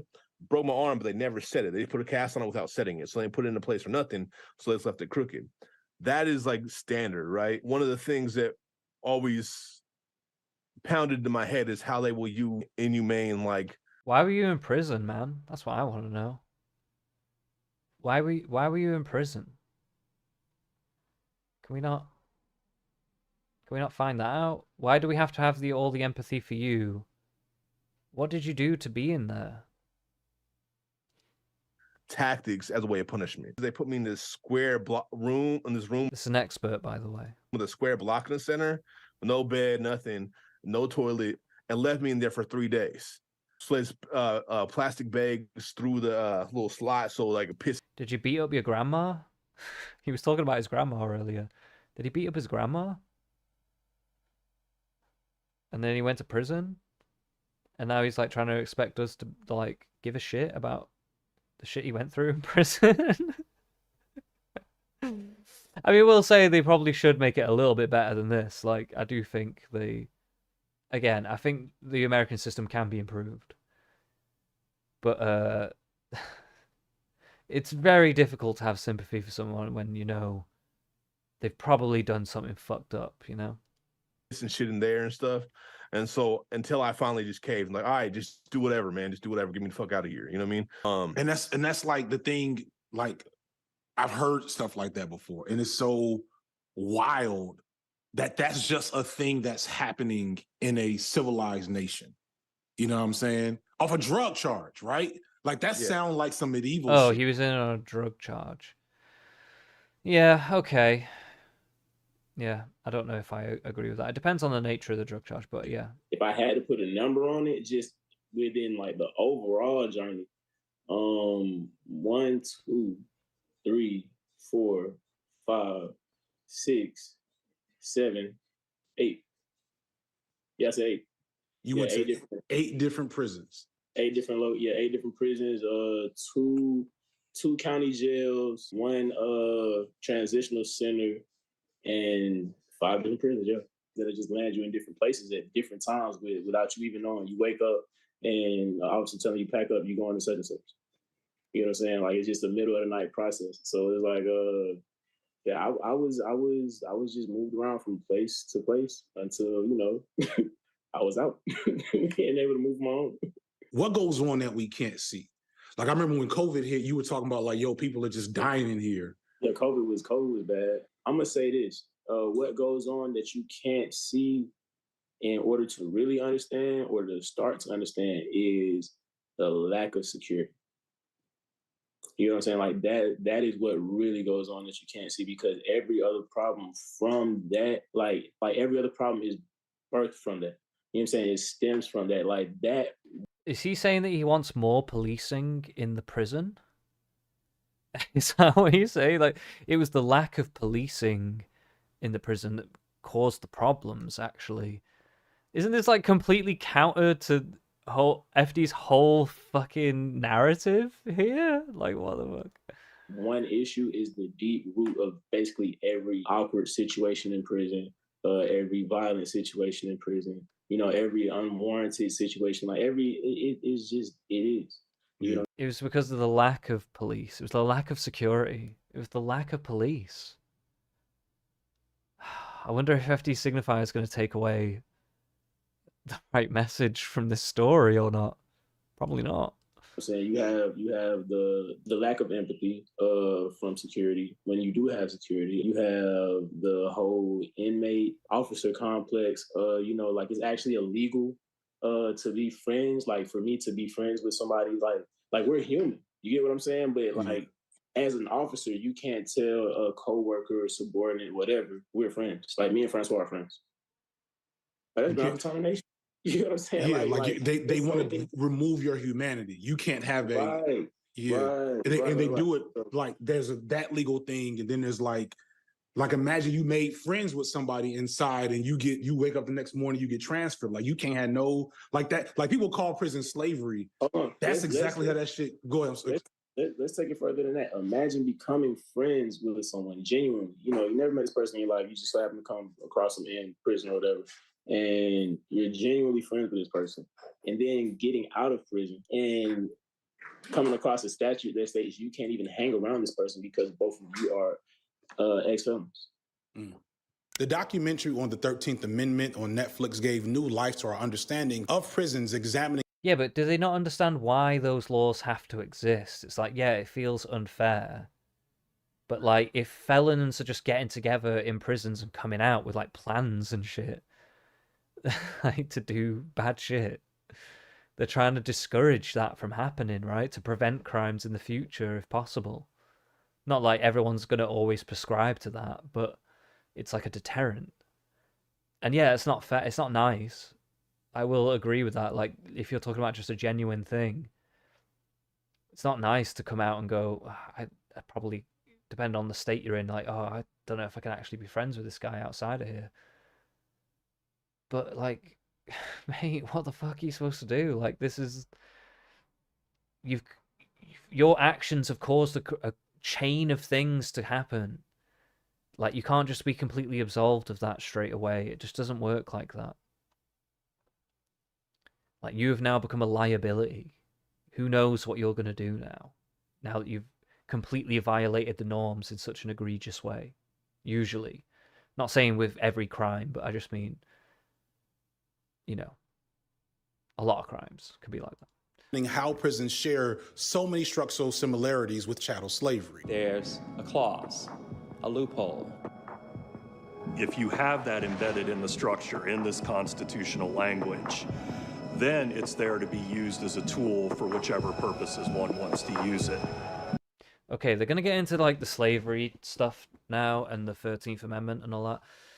I think I'm going to leave it there for tonight. I'll probably come back to this tomorrow night. Wait, what day is it? Is it Wednesday? Yes, Wednesday. Yeah, I'll come back to this tomorrow night. And we'll finish this off because this is ridiculous. This has just been a ridiculous video. I feel like we've refuted a lot of the main points as we've gone along here, but I'd rather stick this out. I want to see the whole thing. I haven't seen the whole thing yet, so yeah, we'll get back into it tomorrow. But thank you to everyone that tuned in. It's been a good stream. And yeah, I'll see you tomorrow. All right.